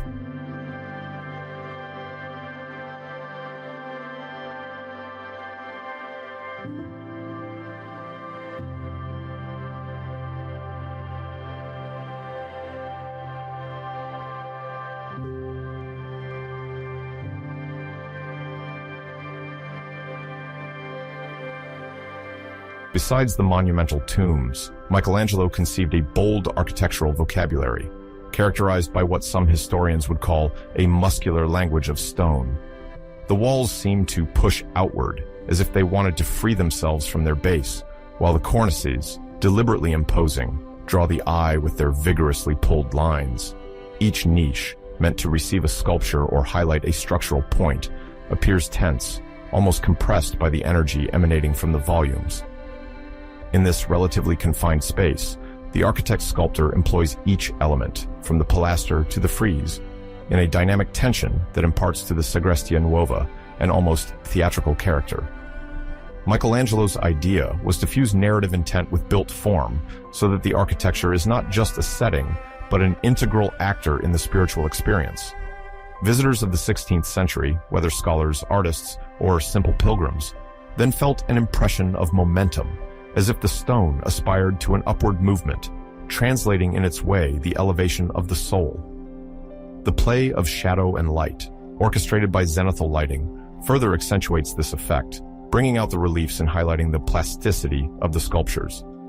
The coexistence of architecture and statuary, conceived jointly from the first preparatory sketches, gives birth to a global work, difficult to classify according to usual categories. In fact, the Sagrestia Nuova quickly becomes an aesthetic laboratory for Michelangelo, where he experiments with these articulated forms, ready to animate, thus foreshadowing the later language of mannerism, where structure and the human figure seem to fuse in a same unusual momentum.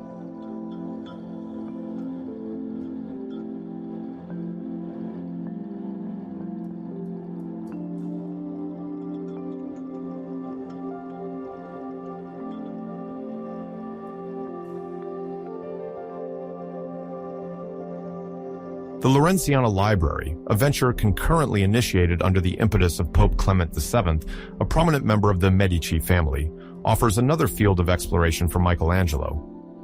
Located in the same San Lorenzo complex, this library is set to house one of the most prestigious collections of manuscripts in Christendom, assembled by Cosimo the Elder and his descendants.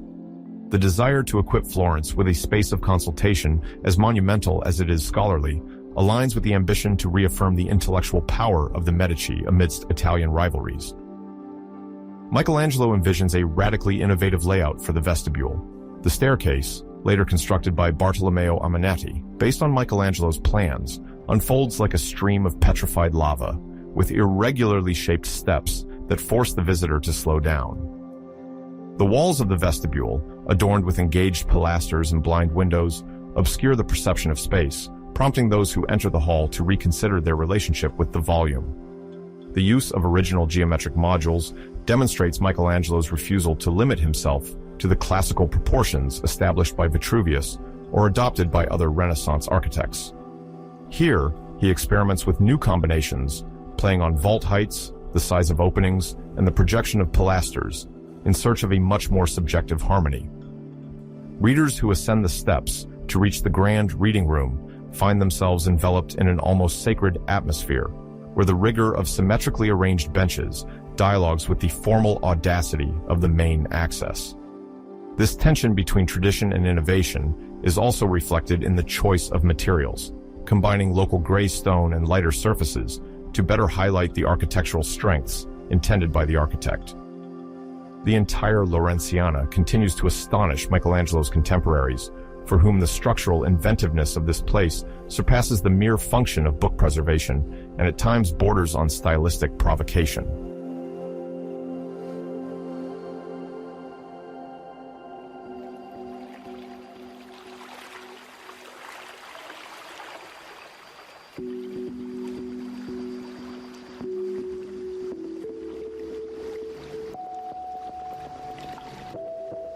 Meanwhile, a long-unknown anecdote has enriched the legend of the Sagrestia Nuova. Under the chapel, a secret room was discovered in the 20th century, where Michelangelo is said to have hidden during the political turmoil of 1530. At that time, Florence was besieged by imperial and papal troops, and the artist, involved in organizing the city's defenses, risked severe reprisals if the Medici regained power. In this concealed refuge, accessible through a small passage, Michelangelo is said to have spent several weeks living in constant fear of capture while sketching charcoal drawings directly on the walls. These figures, only discovered in the 1970s, include studies of torsos and heads, evoking his anatomical observation approach. There are also echoes of motifs already explored in the Sagrestia Nuova, such as folded draperies or anxious faces, manifesting the anxiety of the moment. The discovery of this space reinforces the idea of Michelangelo's total control over his work, as he did not hesitate to continue his creative research even when threatened. Today, historians see it as material evidence of how the artist nourished his architectural and sculptural projects, with continuous reflections on the human body and its expressive postures. This room, now rarely accessible, illustrates the intimacy of a process, the genesis of a vision where architecture and figure are constantly intertwined, from the first graphite lines to the completed marbles. The existence of this hidden place finally recalls how Michelangelo's production, far from confining itself to a simple official program, was a demanding and impassioned personal quest. Thus, each line drawn in the shadows heralds the unique inner dynamics that will animate these walls.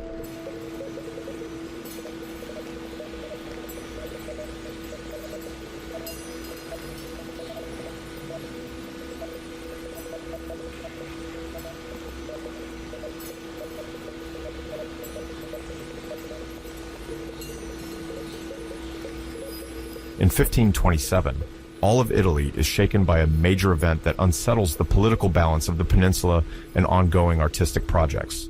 The imperial armies, composed of Spanish soldiers and German mercenaries, launch a brutal assault on Rome, the spiritual capital of Christendom. This sack of Rome results in violence, destruction, and deep chaos. Pope Clement VII, from the Medici family, finds himself besieged, and the papal authority wavers.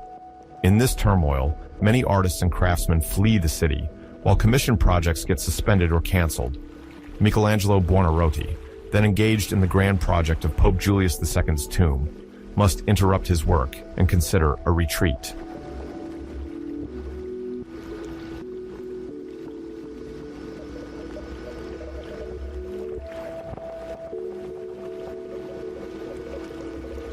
During this period, Florence, the cradle of the Renaissance and the adopted home of Michelangelo, is struck by the repercussions of the sack of Rome. The prestige of the Medici family, closely tied to the Pope, suffers a considerable setback. Taking advantage of this crisis, the Florentine Republican forces regained power and once again proclaimed the Republic. Michelangelo, who had benefited from Medici patronage but had already clashed with some of them, immediately perceives the consequences of this reversal. Torn between his attachment to Florence and his caution in the face of political upheaval, he must navigate rival factions, fragile institutions, and shifting promises. When he returns to Florence, he discovers an electric atmosphere, marked by civic excitement, but also by the fear of an imperial or papal counter-offensive.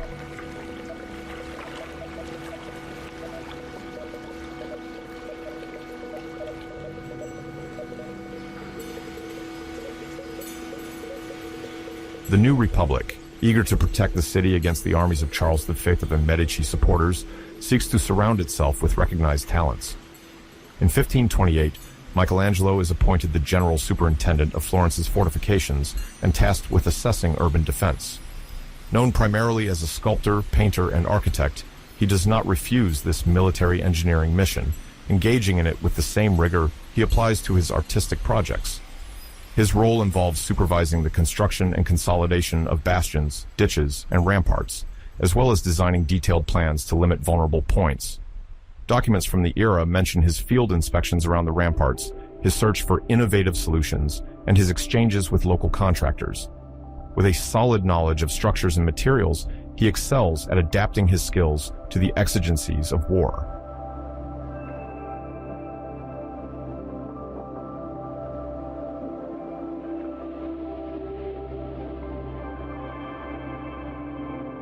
The layout plans developed by Michelangelo stand out for their ability to integrate both traditional and innovative defense principles.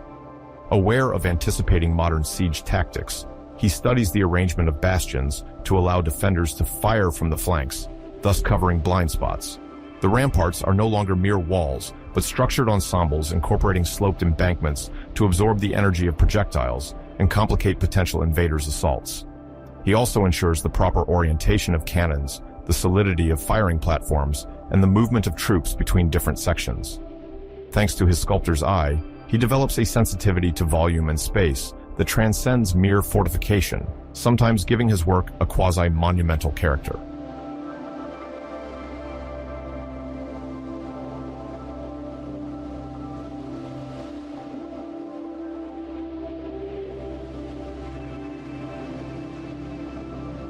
During these months of intense activity, Michelangelo also collaborates with other experienced engineers and military figures, such as the condottiere Malatesta Baglioni, who is in charge of Perugia's defense and called to Florence to provide his expertise. However, despite the energy expended, the political situation remains unstable. Medici supporters regroup their forces, while Emperor Charles V seeks to re-establish his influence in Tuscany. Alliances form and dissolve based on respective interests, and Michelangelo finds himself at the center of these negotiations, viewed sometimes as an asset to the Republic, sometimes as an artist indebted to the Medici family. The letters he exchanges at this time reflect his growing anxiety, his desire to protect his family, and his fear of being accused of treason by either faction.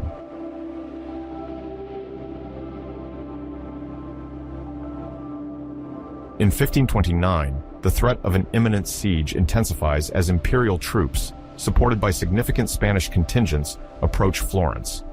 Michelangelo, sensing the magnitude of the danger, proposes reinforcing several critical strategic points, notably the hill of San Miniato al Monte, which overlooks the city. He develops entrenchment plans, envisions machicolations, negotiates the opening of additional stone quarries, and coordinates the arrival of artillery pieces. Despite the hesitations of some authorities, fearing to offend potential allies or overstrain public finances, he manages to get more vigorous defensive measures approved. His status as a world-renowned artist affords him a particular aura, and his commitment to the Republic increases the confidence Florentines place in his recommendations, even if some notables remain reserved.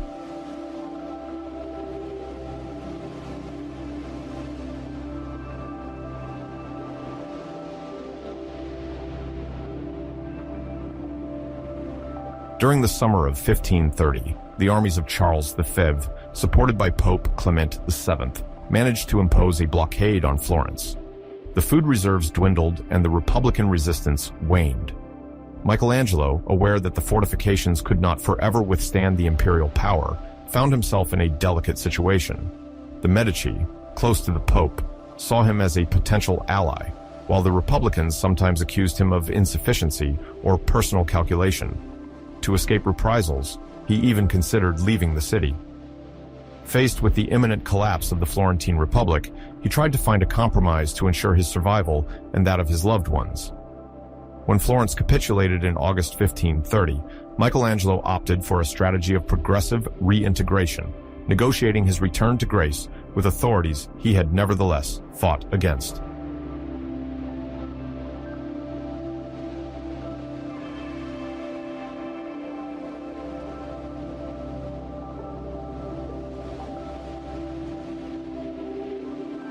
In 1536, Pope Paul III, born Alessandro Farnese, sought to mark his pontificate with a strong artistic gesture. He took an interest in the Sistine Chapel, this vast sanctuary of the Apostolic Palace at the Vatican, already renowned for the ceiling painted by Michelangelo between 1508 and 1512 under Julius II. But Paul III was not content with partial decoration. He wanted to make a striking impression with a new fresco fully covering the altar wall, a grandiose Last Judgment, intended to illustrate the final destinies of humanity and divine omnipotence. The work, begun in 1536, lasted until 1541, during which Michelangelo reinvested his fresco technique in the service of an unprecedented composition, radically different from his previous projects.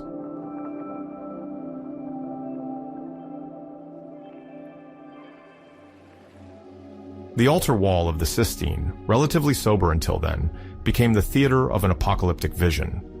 Michelangelo organized the scene around the central figure of Christ, no longer depicted as a bearded and mature man, but appearing here under the traits of an athlete with clearly defined muscles. With his right arm raised, he signals a circular movement that engulfs all the figures into a cosmic whirlwind. Around him, the Virgin Mary, angels, and saints are distributed in concentric layers. Those ascending to celestial glory are at the top, while the damned sink into the infernal depths at the base of the scene. In this whirlwind, the gaze gets lost in a spiral of bodies that seem to swirl, expressing mixed anxiety and hope before being judged for eternity.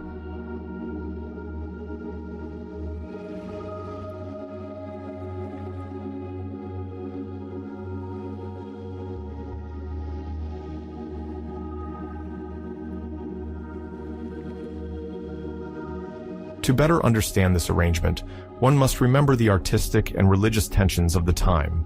Michelangelo, who until then had shone with works like the ceiling fresco or his monumental sculptures, such as his Slaves and Moses, reoriented his style here towards a more dramatic register. The Last Judgment is not read as a succession of independent narrative frames. Instead, it forms a unique composition, saturated with figures, whose postures respond to and chain together with each other. This density, almost suffocating, serves the theological purpose of the end times, as the Church, concerned since the early 16th century by Protestant reforms, sought to reaffirm its dogma. Paul III, sensitive to doctrinal disputes, nevertheless wanted to showcase the power of the pontifical institution through an unequaled work.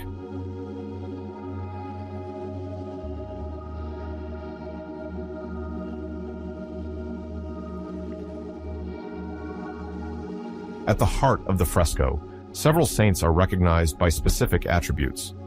Saint Peter attempts to return the keys of the kingdom, symbol of the papacy, while Saint Bartholomew holds his own flayed skin, a macabre reminder of his martyrdom. Near the center, Saint Lawrence presents his gridiron, and Saint Sebastian shows the arrows that pierced his body. They all brandish the instruments of their martyrdom, a sign of recognition for the faithful and a reminder of their sacrifice. This logic echoes the requirement of Paul III to show that the Church relies on a long history of martyrs and saints, protected by the triumphant Christ on Judgment Day.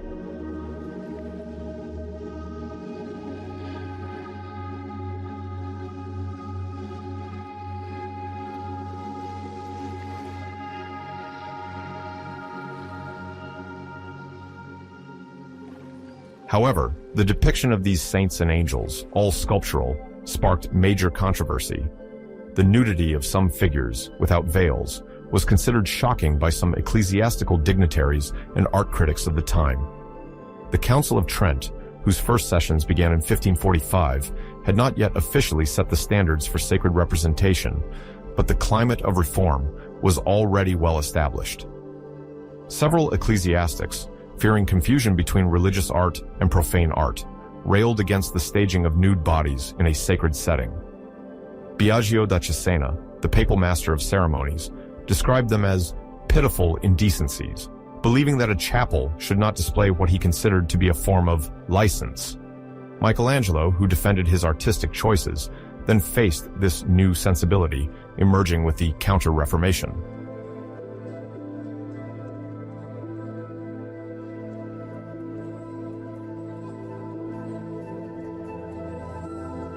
Daniele da Volterra, an Italian painter, found himself at the center of this debate for very particular reasons. At the request of some cardinals, and after Michelangelo's death, he undertook to partially correct the nudity considered excessive by covering certain anatomies with added veils or draperies to the fresco. His nickname, Il Braghettone, comes precisely from this mission. Although these posthumous interventions were not immediately omnipresent in 1541, they are part of the logical sequence of moral pressures born around the Last Judgment. By the late 1540s, several voices were demanding that the fresco be altered, reflecting the shift towards more modest iconography. Thus begins the so-called post-Tridentine era, a time when religious authorities exerted greater control over sacred images to avoid scandal and ensure visual catechesis for the people.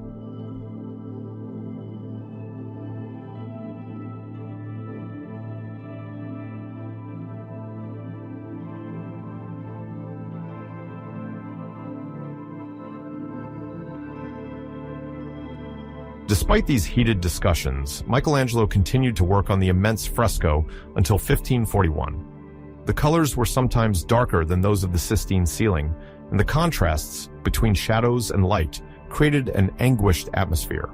The bodies, longer and more twisted than in previous years, marked a new turn in the artist's style. There is an exaggeration of poses, an extreme muscular tension, and an elongation of limbs that defies classical harmony. This expressive force, regarded by some historians as a prefiguration of mannerism, departs from the serene balance of the High Renaissance. The draperies fold into nervous volutes, offering contrasting folds and reliefs that reinforce the idea of spiritual torment. The Last Judgment thus appears as a reflection of an anxious sensitivity, haunted by questions about salvation and damnation.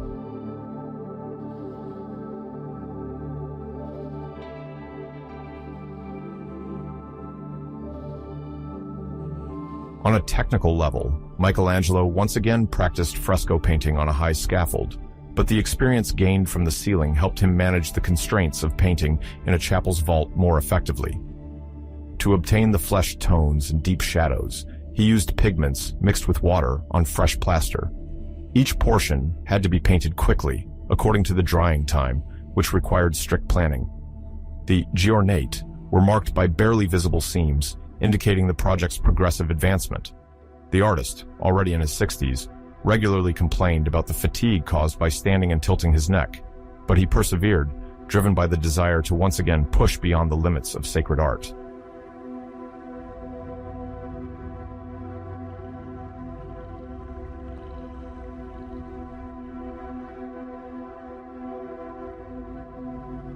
The unveiling of the fresco, around autumn 1541, immediately provoked mixed reactions. On one side, many admirers, curious to discover the continuation of the work by the man who had already dazzled Rome and Florence, praised the visual power of the composition. The majority of the clergy, including Paul III, recognized the epic nature of the scene and the unparalleled technical ingenuity.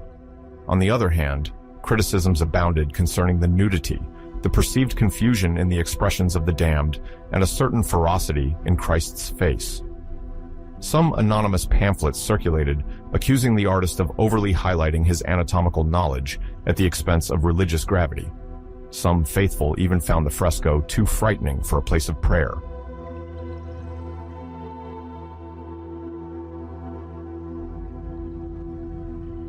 controversial dimension is heightened by the troubled political and ecclesiastical context. Confessional conflicts now oppose Catholics and Protestants, sharpening discourses around justification through art.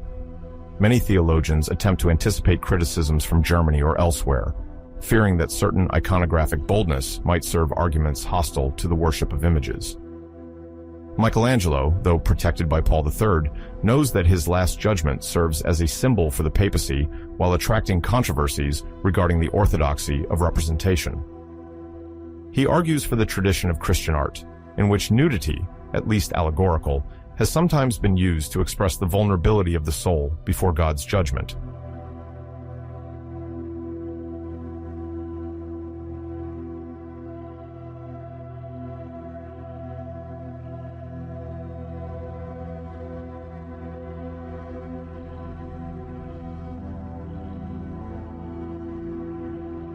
Another notable aspect lies in the distribution of angels in the upper part of the composition.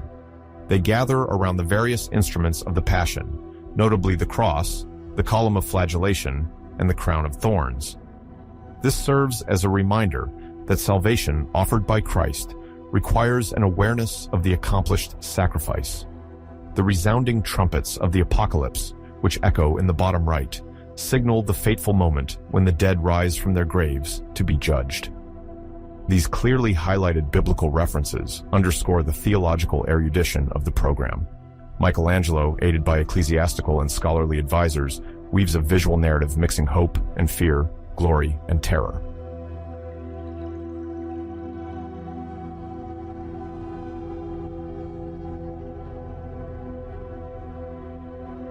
In this fresco, the line between the sublime and the unsettling is thin. The female body, generally rare in the iconography of the ceiling, is more visibly displayed here, whether it is the Virgin near Christ or certain figures depicted in the crowd of the resurrected. The treatment of hair, the firmness of gestures, and the sometimes androgynous musculature signify a desire to abolish classical distinctions between masculine and feminine in religious painting. This choice further increases criticism from detractors, who detect a pagan taste for the beauty of the nude, closer to ancient statues rather than ecclesial chastity. In this context, Daniele da Volterra will be tasked with covering certain silhouettes, particularly those that seem too suggestive of sensuality.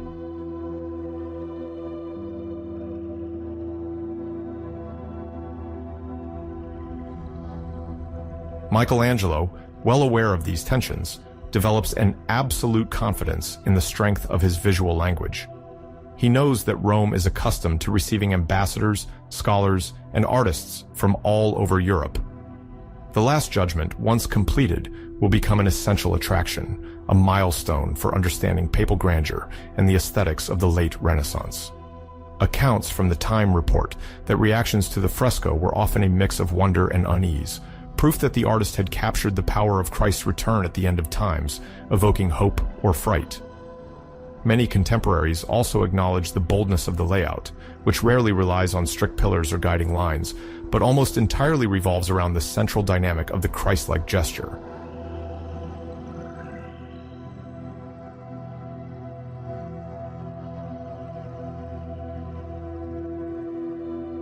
In the months following the completion, critiques crystallize. Some, more moderate, praise the theological aspect and pictorial virtuosity, while inviting the painter to soften certain details. Others exclaim that this altar wall degrades the liturgical function of the chapel. Some bishops even point out that the sinners depicted in their most direct nudity might incite moral disturbance among the faithful, instead of leading them to penance.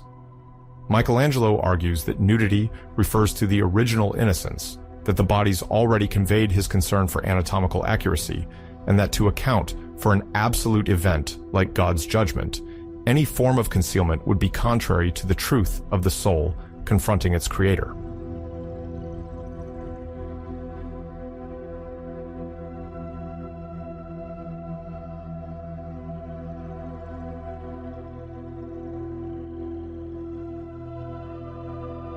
These controversies are intensifying. The debate is not limited to aesthetic questions, but also touches on the regulation of the sacred image in a context of religious division. Paul III maintains his support because he appreciates the symbolic scope of the project, to affirm that the Catholic Church, despite the tensions, remains the guarantor of mankind's spiritual destiny. He also knows that cultural prestige benefits the papacy by strengthening its authority in the face of secular princes. During this period, the Last Judgment sometimes becomes a place of argument. Recalcitrant visitors are sometimes brought there to prove to them the power and splendor of Catholic art. Nevertheless, some cardinals insist on an adjustment of the fresco, believing that the salvation of souls takes precedence over the artist's freedom.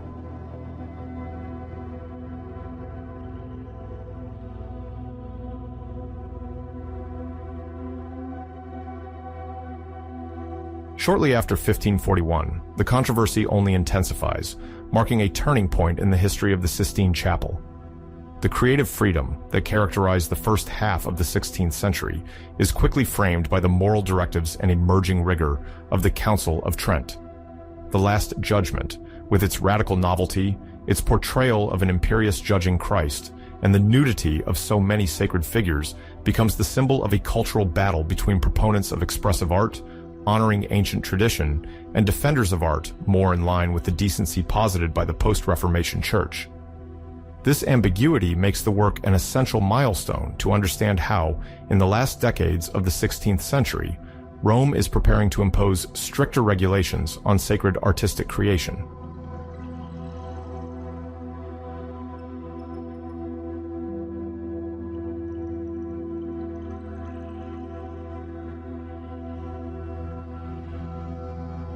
In the 1540s, Michelangelo Buonarroti, already in his 60s, is tasked with decorating the Pauline Chapel, a private space within the Apostolic Palace of the Vatican. Commissioned by Pope Paul III Farnese, these frescoes follow the immense works of the Sistine Ceiling and the Last Judgment, but are in a more intimate register. They reflect the artistic maturity of a genius obsessed with spiritual quest and inner drama, while also bearing witness to the religious evolutions of the time. The two chosen scenes, the conversion of Saul and the crucifixion of Peter, harmonize with a period of intense introspection for Michelangelo.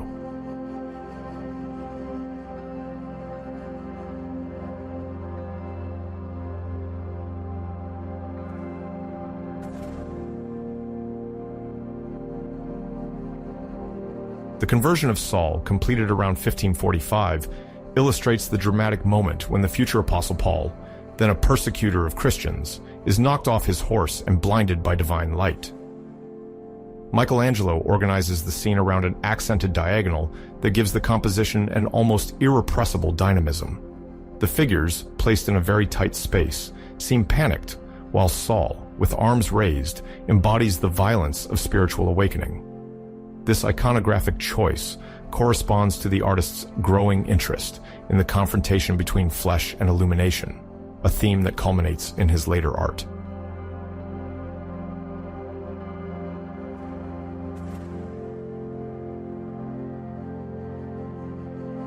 The crucifixion of Peter, begun shortly afterward and completed around 1550, picks up the same dramatic intensity.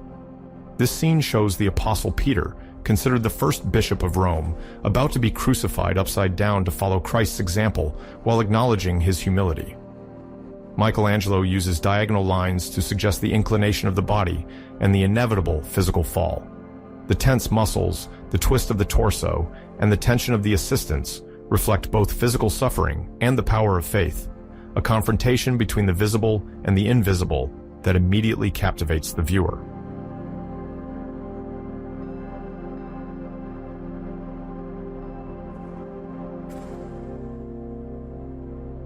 These two frescoes represent a turning point in Michelangelo's pictorial production, more famous for his monumental undertakings on the ceilings and walls of the Sistine Chapel. Here, the spaces seem deliberately contracted, reinforcing the idea of a claustrophobic drama where man confronts darkness and light in the same whirlwind. The palette, less vibrant than in his earlier works, leans towards earthy tones and deeper shadows, conveying a sense of painful interiority. The artist favors effects of contrast, with marked chiaroscuro, which dramatize the scenes and underline the gravity of the spiritual struggle.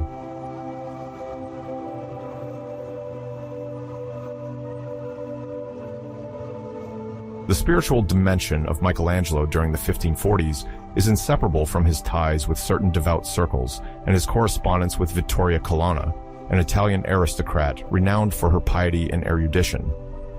Their dialogue, initiated around 1536, is enriched by theological debates and exchanges on faith, grace, and redemption. Vittoria Colonna, close to moderate reformist movements, encourages the artist to deepen his introspection and meditate on the inner significance of biblical themes.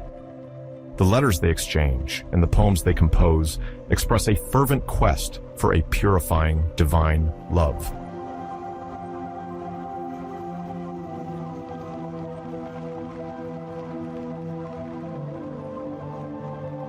In parallel with his pictorial production, Michelangelo maintains a poetic practice centered on the evocation of sacred love and the tension between matter and spirit. In his sonnets, written in the mid-16th century, the artist reflects on the limits of earthly beauty and the necessity of a spiritualized love. He expresses his fear of pride and his desire for purification through suffering and faith. The texts, often dedicated to Vittoria Colonna, reveal a painful awareness of human vanity, an attitude that emerges in the growing sobriety of his later works.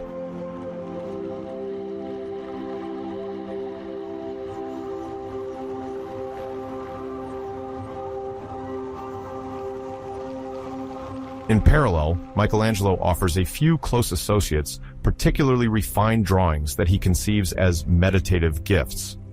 Far from opulence and demonstrations of virtuosity, these sheets are characterized by precise lines, soft contours, and an economy of means aimed at highlighting the human figure, generally in an attitude of prayer or contemplation. This approach, which could be described as ascetic, contrasts with the exuberance of some previous compositions.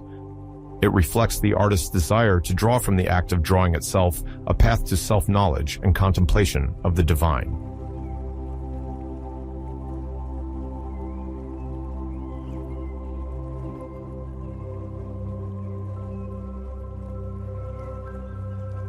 Michelangelo's appointment in 1546 as chief architect of St. Peter's marks a major turning point in the history of Papal Rome. At the age of 72, he already enjoys a prodigious reputation, earned notably through his sealing of the Sistine Chapel. At that time, the St. Peter's Basilica of Constantinian origin was undergoing a long construction process begun in the early 16th century. The plan, initiated by Bramante, then taken over by Raphael and Antonio da San Gallo the Younger, proved to be complex. It is in an atmosphere of technical discussions and rivalries that Michelangelo inherits the mission to unify the whole and clarify the interior space.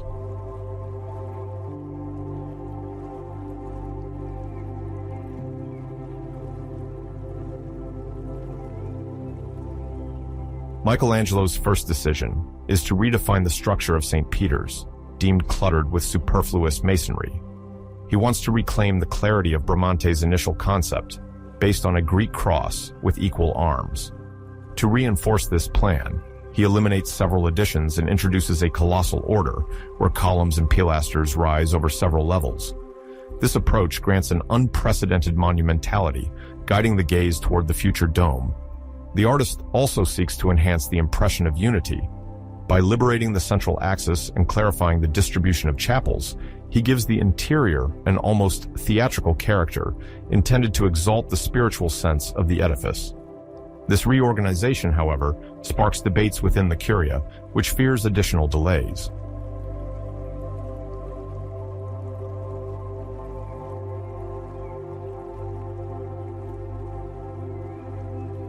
The dome constitutes the emblematic element of the site.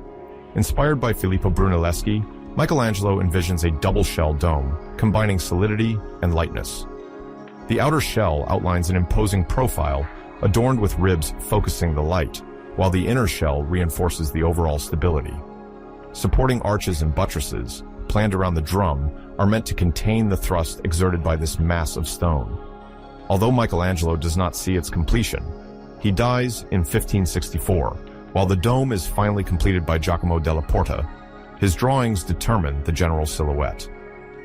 With this gesture, he reconciles Bramante's heritage and the technical demands of his time. The sought-after effect is as much spiritual as it is visual. The gaze is elevated, guided by the majestic curve of the dome to suggest the junction between the earthly world and the infinite celestial.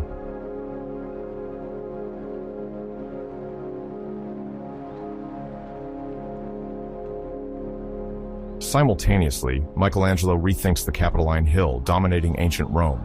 Pope Paul III seeks to transform this site into a symbol of papal authority while honoring the imperial heritage. It involves reorienting the existing configuration to create an ordered perspective oriented towards St. Peter's Basilica. At the center, Michelangelo installs the equestrian statue of Marcus Aurelius, a treasure of antiquity, to serve as a visual pivot. Around it, he redesigns the layout of the buildings, notably the Palazzo dei Conservatori, unifying their facades with horizontal and vertical lines of force. This strategy, called coordinature, brings coherence and solemnity to the square. The paving, designed in the form of a radiating geometric figure, guides the circulation. Thus, the ensemble becomes an orchestrated path where the Roman past and Renaissance aspirations harmonize in dialogue.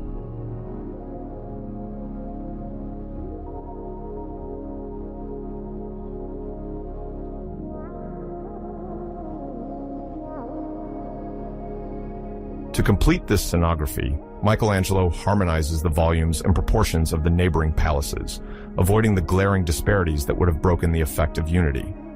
He introduces continuous cornices and calibrated pilasters to create a sort of common facade. The transformations continue after his death, but the overall principle, marked by balance and theatricality, remains faithful to his intention. By restoring the prestige of the Capitoline Hill, Michelangelo offers Rome a modern civic space, combining glorious past and urban renewal. This success heralds what will become the Baroque squares of the 17th century, where the same taste for the spectacular and staging will be found.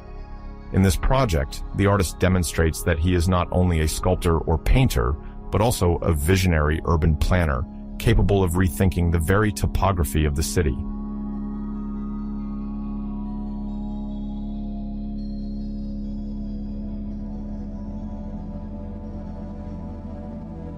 In his project for Santa Maria degli Angeli, Michelangelo directly confronts the colossal antique heritage. The Baths of Diocletian, built in the 3rd century, once covered a vast expanse and testified to the imperial power. The artist adapts this structure to make it a Christian sanctuary. He exploits the vaulted rooms to create a monumental nave and retains certain Roman columns, simply reorganizing their placement. This integration values the existing space without denaturing it. Michelangelo modifies certain openings to introduce more natural light. The feeling of verticality, reinforced by the thick walls, recalls the original solidity of the ensemble, while emphasizing religious transcendence. Through this project, he fully illustrates his ability to seamlessly merge Roman engineering and the spiritual aspirations of the 16th century.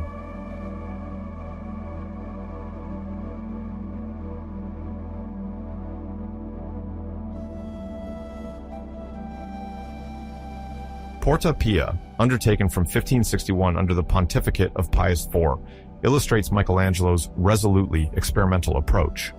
Located on the Via Nomentana, it replaces the decrepit Porta Nomentana and reflects the ambition to embellish Rome's fortifications. The architect proposes a facade like an inhabited sculpture, alternating flat surfaces and relief motifs. The pilasters, window frames, and ornaments translate a desire to confront classical heritage with more personal compositions. At the top, cartouches and papal coats of arms underline papal authority. Despite its defensive function, the gate expresses an almost theatrical spirit, designed to impress anyone who enters the enclosure. Through this work, Michelangelo extends his taste for formal tension, already perceptible in his sculptures, and demonstrates that he knows how to manipulate urban space as a vast field of experimentation.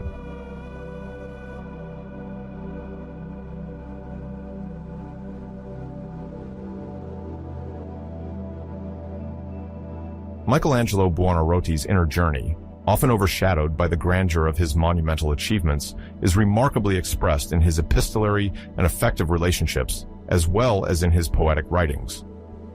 Throughout his years of creation, he maintained a sustained correspondence with several eminent personalities of the Italian Renaissance, including the Marchioness Vittoria Colonna, a figure of fervent religious ethics and great literary sensitivity. Their letters testify to an intense exchange where spirituality and the pursuit of divine grace intertwine with aesthetic considerations. Vittoria, born in 1490 into the powerful Colonna family, is recognized for her religious commitment and reformative inclination. She finds in Michelangelo an interlocutor capable of expressing, through both drawing and the word, a shared spiritual quest. Requests for biblical interpretation, mystical introspections, and the urgency of repentance mingle with a mutual admiration for the purity of art, which, in their eyes, remains a possible path to transcendence. The accomplices thus share reflections and confidences, making this friendship a source of mutual comfort and inspiration.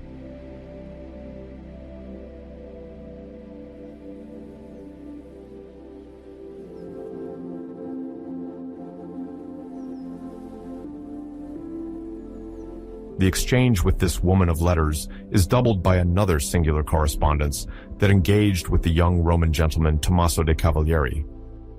More than a simple relationship of patronage or artistic complicity, this bond reveals a profound intellectual passion, nourished by bursts of admiration and emotion that are almost amorous. Tommaso, of rare elegance, fascinates the master with his lively spirit and idealized beauty. The poems intended for the young Cavalieri, composed as madrigals and sonnets, celebrate the ardor of a poetic sentiment sometimes described as platonic, sometimes erotic, but always sublimated. In these verses, Michelangelo transcends simple flattery and questions the divine dimension of love, the fragility of the human condition, and the possibility of reaching the absolute.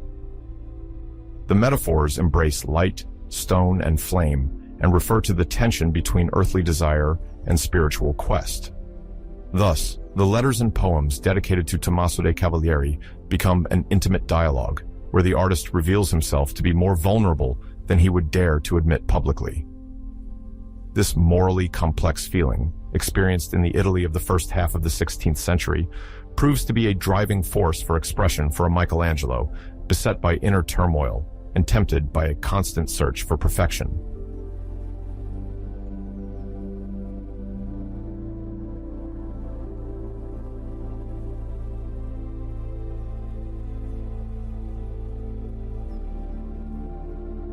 Beyond these notable figures, Michelangelo's poetic writing proves to be a privileged field of exploration to measure the extent of his existential questions. His sonnets and madrigals, written throughout his life and sometimes revised, reveal a mind obsessed with the brevity of existence and the inevitable decay of the body. The master's literary approach draws from an Italian tradition earlier illustrated by Dante Alighieri and Francesco Petrarch, but it emancipates itself with a more tormented coloring, often marked by the anguish of the Last Judgment.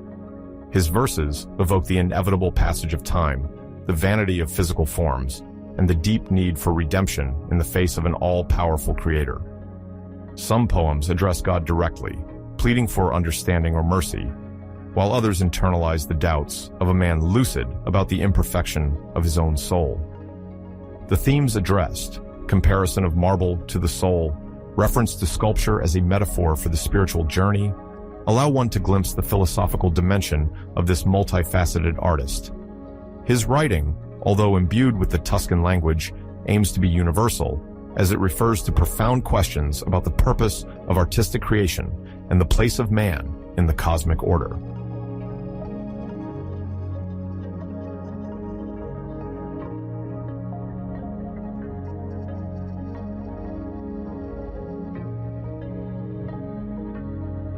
Next to the pen, the pencil holds an equally significant place in Michelangelo's inner workshop. His black and red chalk drawings, remarkable for the suppleness of the line and anatomical vigor, often serve as preliminary studies for his major projects, but they also become, in some cases, true autonomous works. These sheets, whose initial use is purely preparatory, transform into a field of free exploration where the artist frees himself from official demands. The tight hatching and subtle gradations bring to life muscular, tense figures, sometimes in extreme torsion, extending this obsession with anatomical perfection that drives him to dissect bodies or continually revisit the antique heritage. The contours, reinforced by chalk, highlight the density of the form, while the spatial arrangement already reflects his architectural genius. Staircase inventions, often scribbled in the margins, also testify to the relentless curiosity of a mind structured for the synthesis of all forms of art.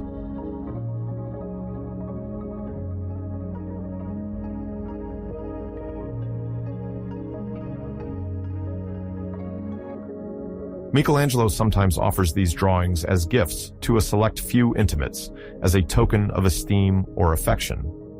He thus sends to Vittoria Colonna pious compositions, where one can discern the Virgin at the foot of the cross or scenes of Pietà, enhanced with a nervous stroke and deep shadows. To Tommaso de' Cavalieri, he dedicates more complex allegories, such as the elevation of the soul or subtle variations on idealized masculine beauty. In all cases, the artist carefully chooses the technique, pencil, ink, highlights of white, to emphasize the dramatic tension he wishes to infuse. Furthermore, he does not hesitate to return to a drawing, to modify the posture, or underscore a fold of drapery, as if constantly seeking that point of union between visual perception and intellectual conception. Through these gestures, he confirms the importance he places on Disegno, considered not only the foundation of all art, but as the most intimate expression of creative thought.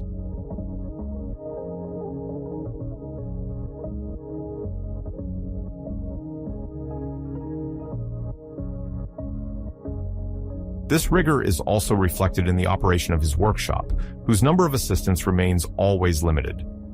Unlike Raphael or Titian, Michelangelo works almost solitarily, allowing his aides only to perform subordinate tasks such as preparing the surface of a fresco or roughing out a block of marble. Concerned with formal purity, he fears that less practiced hands might distort his project. Patrons, sometimes impatient, must cope with these delays and refusals to delegate, sources of tension. Yet, this attentiveness to every detail ensures the coherence of his work, whether it be a complex tomb or the thinnest chalk drawing.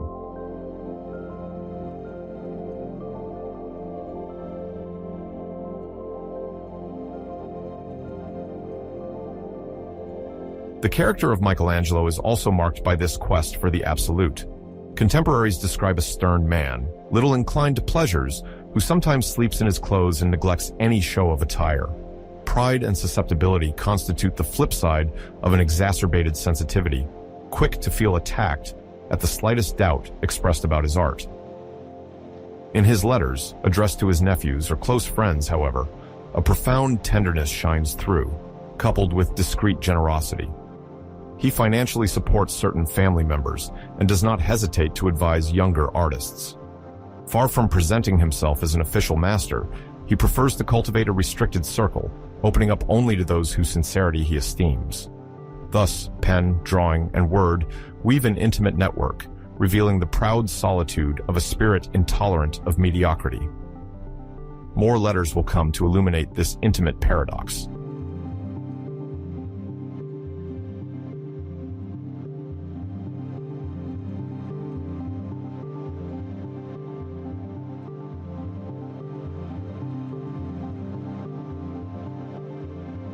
During the last period of his life, between 1547 and 1564, Michelangelo Buonarroti dedicates himself to two versions of the Pietà that reflect his deepest meditations on matter, spirituality, and incompletion.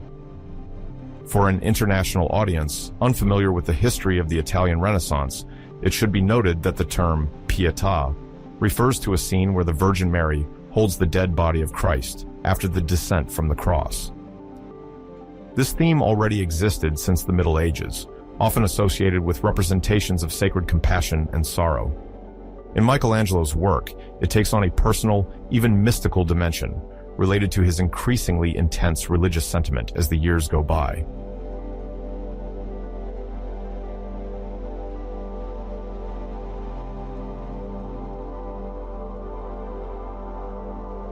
The first of these late works, often called the Florentine Pietà, or Pietà Bandini, likely began around 1547. The artist, already widely recognized for his talents as a sculptor, architect, and painter, decided to work on a large block of marble with the idea of preparing his own funerary monument. According to several historical accounts, Michelangelo wanted to include 4 figures: the Virgin Mary, Christ, Mary Magdalene, and Nicodemus. He even considered giving the figure of Nicodemus his own features, as if to identify with this biblical character who came to retrieve Christ's body after the crucifixion. This unusual gesture revealed the artist's desire to place himself at the heart of a scene of piety, in a posture of humility and repentance.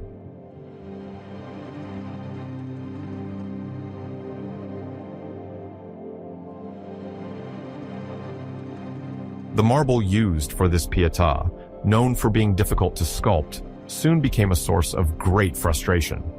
Documentation indicates that it had veins or impurities that complicated the realization of details. Faced with these obstacles, Michelangelo entered a state of anger and broke a part of the sculpture, specifically the leg of Christ. This violent gesture, reflecting a passionate temperament, illustrates the radical tension between the aspiration for perfection and the resistance of the material. Subsequently, a younger sculptor, Tiberio Calcagni, attempted to restore the group. He reattached elements, reworked some joints, and endeavored to respect the original spirit. Despite Calcagni's intervention, the work remains marked by its discontinuities. Clear joins, fractures, and unfinished surfaces are visible.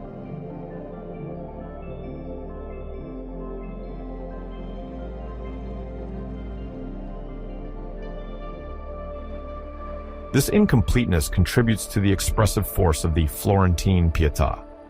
The postures seem to aspire to a profound harmony between Mary's suffering, Christ's passivity, and Nicodemus's emotion. The Virgin holds her son with gravity, while Mary Magdalene profiles herself in an attitude of devotion. To an outside observer, the scene appears less as a narrative episode than as an intimate meditation on death and the promise of resurrection. The abruptness of certain blocks, left almost in their raw state, reveals Michelangelo's growing interest in the spiritual dimension of nonfinito, meaning those unfinished parts that suggest the form without completing it. It must be emphasized that, around this time, the artist was also leading a life oriented towards religion. He wrote poems with mystical tones and frequented circles where faith and the soul were discussed. The Florentine Pietà thus embodies the meeting point between his inner quest and the harsh reality of sculpture.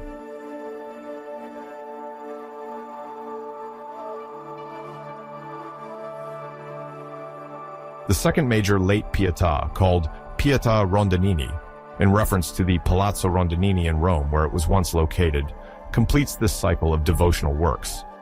Michelangelo probably began it in the 1550s, then worked on it intermittently until his death in 1564. Now preserved at the Castello Sforzesco in Milan, it presents a radically different composition.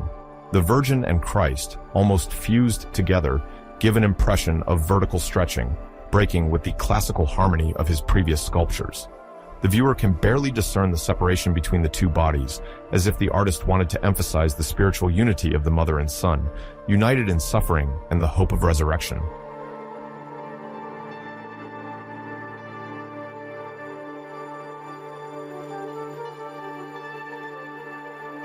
Christ's face, barely roughed out, displays a supernatural gentleness, while the Virgin inclines her head in a gesture that oscillates between compassion and ecstasy. The entire ensemble tends upward, suggesting an inner ascent rather than a realistic depiction of the lamentation scene. Unlike the first Pietà that Michelangelo created for St. Peter's Basilica at the turn of the 16th century, the Pietà Rondinini frees itself from the formal beauty typical of the Renaissance. The proportions are deliberately elongated, the surfaces are not fully polished, and the idea of perfection makes way for a contemplative quest. The work at times resembles a Byzantine icon, where formal simplification acts as a support for prayer. This was a bold choice which, at the time, may have puzzled some connoisseurs accustomed to the anatomical precision and brilliant finish of marble.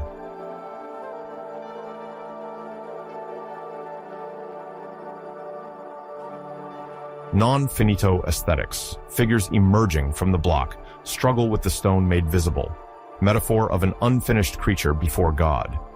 Through these two Pietas, the notion of nonfinito acquires an almost theological resonance. The nonfinito already manifests itself in Michelangelo's several unfinished statues, dedicated, for example, to the project of the tomb of Pope Julius II. However, in the case of the late Pietas, this aesthetics of the unfinished goes beyond mere material constraint or accidental abandonment. It becomes a language in its own right. Some areas are intentionally left in a sketch-like state, revealing chisel marks or the natural veins of the stone.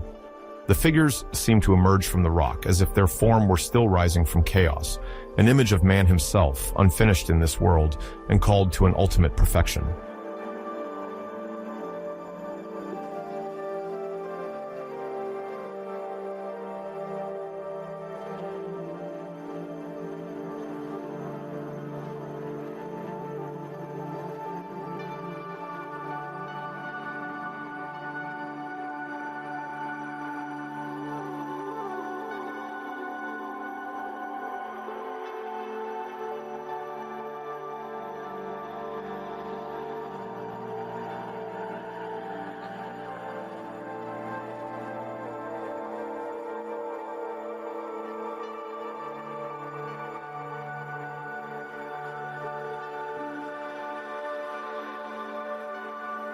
In Michelangelo's time, several contemporaries reacted with perplexity to these fragments of flesh, half released from the block of marble. Some perceived in them a form of incompleteness, contrary to the Renaissance ideal, which valued absolute mastery of drawing and the illusion of aesthetic perfection. Others, more attuned to the artist's intimate devotion, recognized in them the expression of a sincere, spiritual quest, punctuated by doubts and mystical urges. Gradually, it was the latter perspective that prevailed, so much so that the Florentine Pietà and the Rondinini Pietà came to be admired as much for their expressive power as for their formal uniqueness. Over the centuries, these statues have become an essential milestone in understanding the irreversible evolution of Renaissance artistic codes towards a more personal and inward language.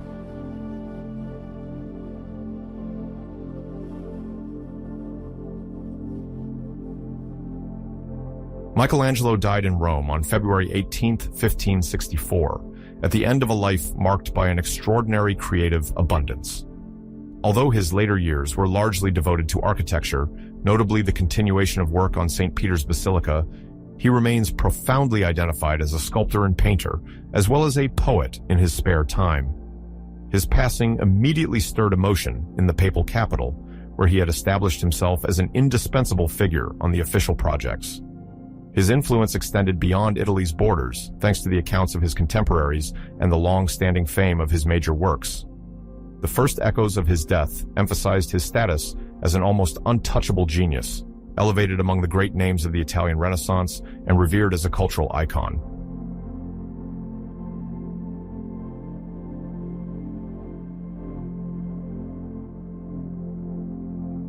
Rome, proud to have hosted the artist for many years, nevertheless showed a certain reluctance to let this great master go.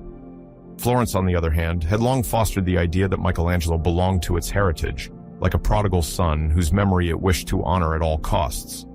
It appears that even before the artist's death, his Florentine relatives had broached the subject of a potential return of his remains. His nephew, Leonardo Buonarroti, took on the responsibility of negotiating the transfer of the body, arguing that the deceased's wish was to rest in his native land.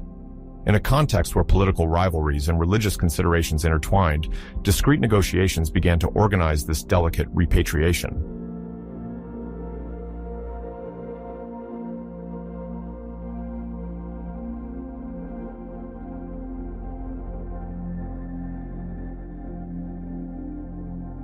Quickly, there was concern that official opposition, or the desire to hold grandiose funerals in Rome, would indefinitely delay the departure of the body. The decision was therefore made by forfait. The transfer would take place at night, almost clandestinely, to preempt any potential prohibition. Contemporary accounts mention a brief Roman vigil, followed by the loading of the coffin under the cover of darkness. The journey to Tuscany was fraught with obstacles, as the roads linking Rome to Florence were unsafe, and required constant precautions. Nonetheless, the procession ultimately reached the coveted destination, ensuring that the beloved artist would return to the city where he was born and of which he had always kept the memory.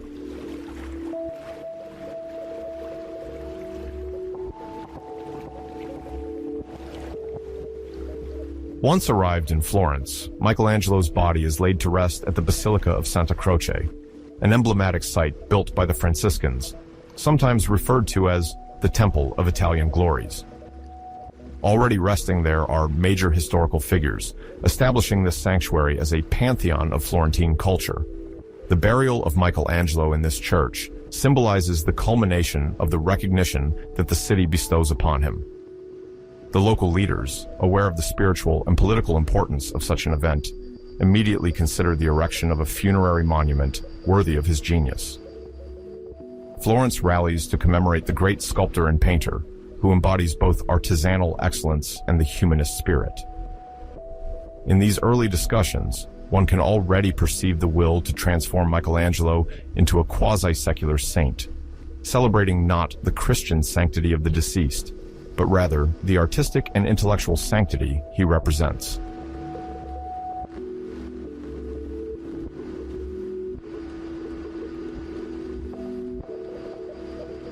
The design of the tomb falls to Giorgio Vasari, a leading figure of Florentine culture, painter, architect, and above all, art historian. His work, The Lives, written in several editions, places Michelangelo at the top of the artistic hierarchy as a near-divine being. In its pages, Vasari traces the careers of the main masters of the Renaissance, but it is Michelangelo who receives the most lavish praise. He describes him as the master of painting, sculpture, and architecture, three fields which he is said to have elevated to an unmatched degree of perfection. Far from being satisfied with words, Vasari wants the tomb to reflect this triad. He envisions a monument in Santa Croce adorned with allegories and symbols, recalling the diversity of the deceased's talent.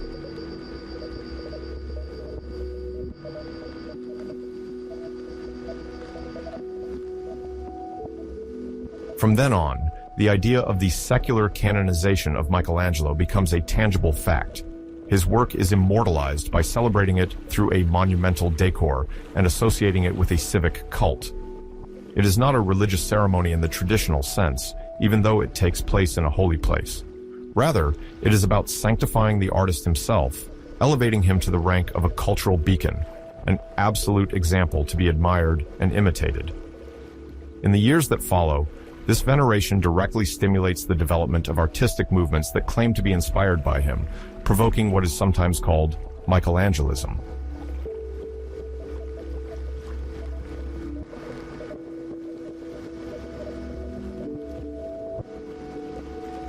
Among these heirs, the Mannerists, active in the second half of the 16th century, willingly cite Michelangelo as one of their major inspirations. Jacopo Pontormo, Rosso Fiorentino, and Agnolo Bronzino appropriate certain distinctive traits of Michelangelesque art: anatomical twists, a strong taste for the monumentality of the human figure, and theatrical poses rich in tension. Mannerism is characterized by a pursuit of singular and elegant effects, a desire to surprise the eye with unusual postures or audacious coloring. In this, one may consider Michelangelo's influence as a template, for he had already explored complex anatomies and foreshortenings, defying traditional perspective. His epic scenes and bustling frescoes, especially in the Sistine Chapel, stimulate this desire to further push the limits of realism and the pure harmony of the High Renaissance.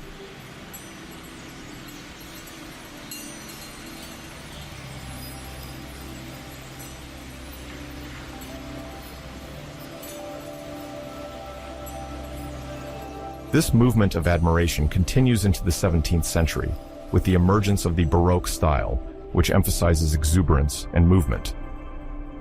In the works of Gian Lorenzo Bernini, one finds the dramatic tension and expressive vigor that have their roots in the Michelangelesque legacy. Bernini himself, while opening a new path, claims Michelangelo's example to justify the strength and emotion conveyed by his sculptures and architectures. The Baroque pushes further the taste for intense, sometimes swirling compositions, and the obsession with the nude, with prominent muscles, marking a continuity that confirms Michelangelo's pivotal position between the Second Renaissance and the emerging Baroque.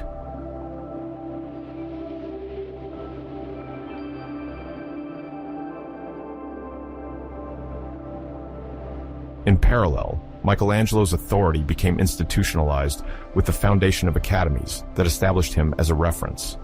In Florence, the Accademia del Disegno, supported by the Medici, promoted the comprehensive study of the human form, drawing from nature, and the analysis of established masters, chief among them Michelangelo. Many artists then made their way to Florence and then to Rome to understand the technique of the man many called Il Divino. Students were encouraged to meticulously copy the master's paintings and sculptures, memorize their contours, and appropriate the anatomical shortcuts. This method of learning spread throughout Europe, making Michelangelo an almost mandatory model for anyone aspiring to make it in the art world.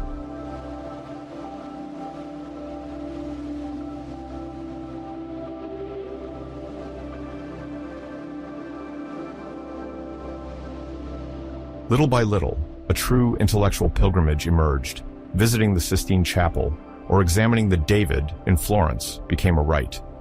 Travelers, whether painters, writers, or art enthusiasts, would leave with a sense of aesthetic revelation. Some claimed to have approached the quintessence of beauty, while others were content to carefully note the proportions and innovations of the artist. In all cases, this devotion contributed to the construction of the mythical figure of Michelangelo, whose name now resonated throughout Europe as synonymous with prodigy. Meanwhile, workshops exchanged reproductions, sketches, or casts, fueling the spread of motifs invented by the sculptor of the Pieta and Moses.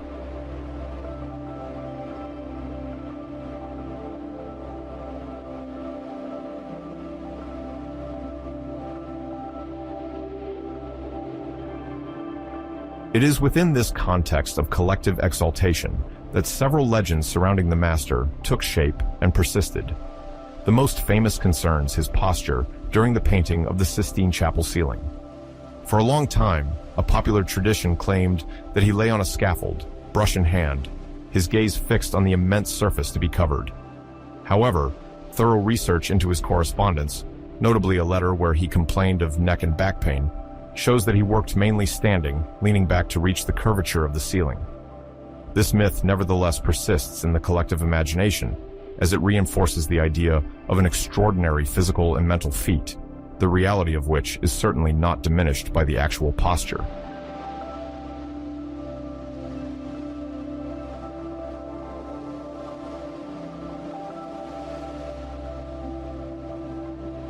In the wake of these re-evaluations, historians delve into other accounts, sometimes tinged with miraculous beliefs, such as the rumor that some of his sculptures almost came to life under his chisel. Similarly, Michelangelo's isolation is sometimes exaggerated, portrayed as a hermit in his workshop, though he surrounded himself with collaborators, even if his perfectionism often drove him to rework every detail with his own hands. Letters exchanged with his family or patrons show that he was concerned with money, deadlines, and very concrete considerations. Far from diminishing his stature, these human elements nuance his portrait, reminding us that he was a man of flesh and blood, concerned with his contracts and the quality of his material.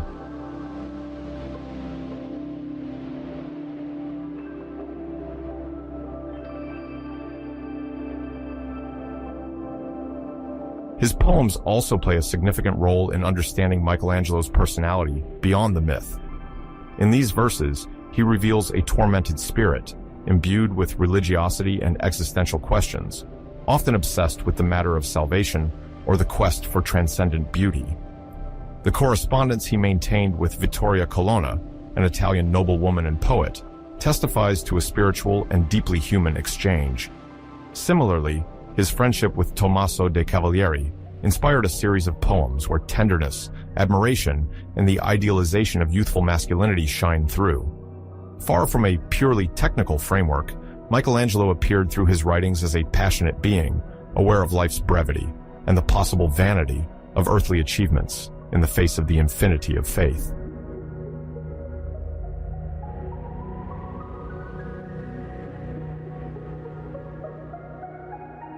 Finally, the practical impact of his legacy is often discussed.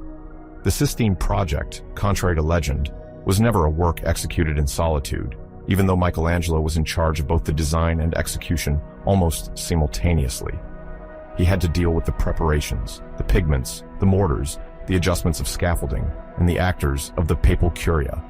The numerous preserved letters recount the daily hassles, the need for reliable labor, and the demand to adhere, as much as possible, to a schedule set by the papal authority.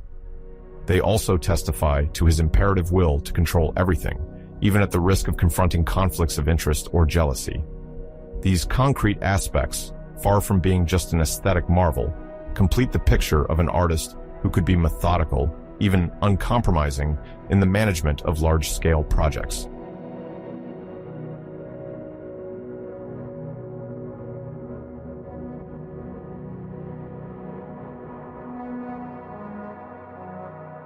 In this dynamic, the consolidation of his status after his death results not only from spontaneous tribute, but also from a process of institutionalization.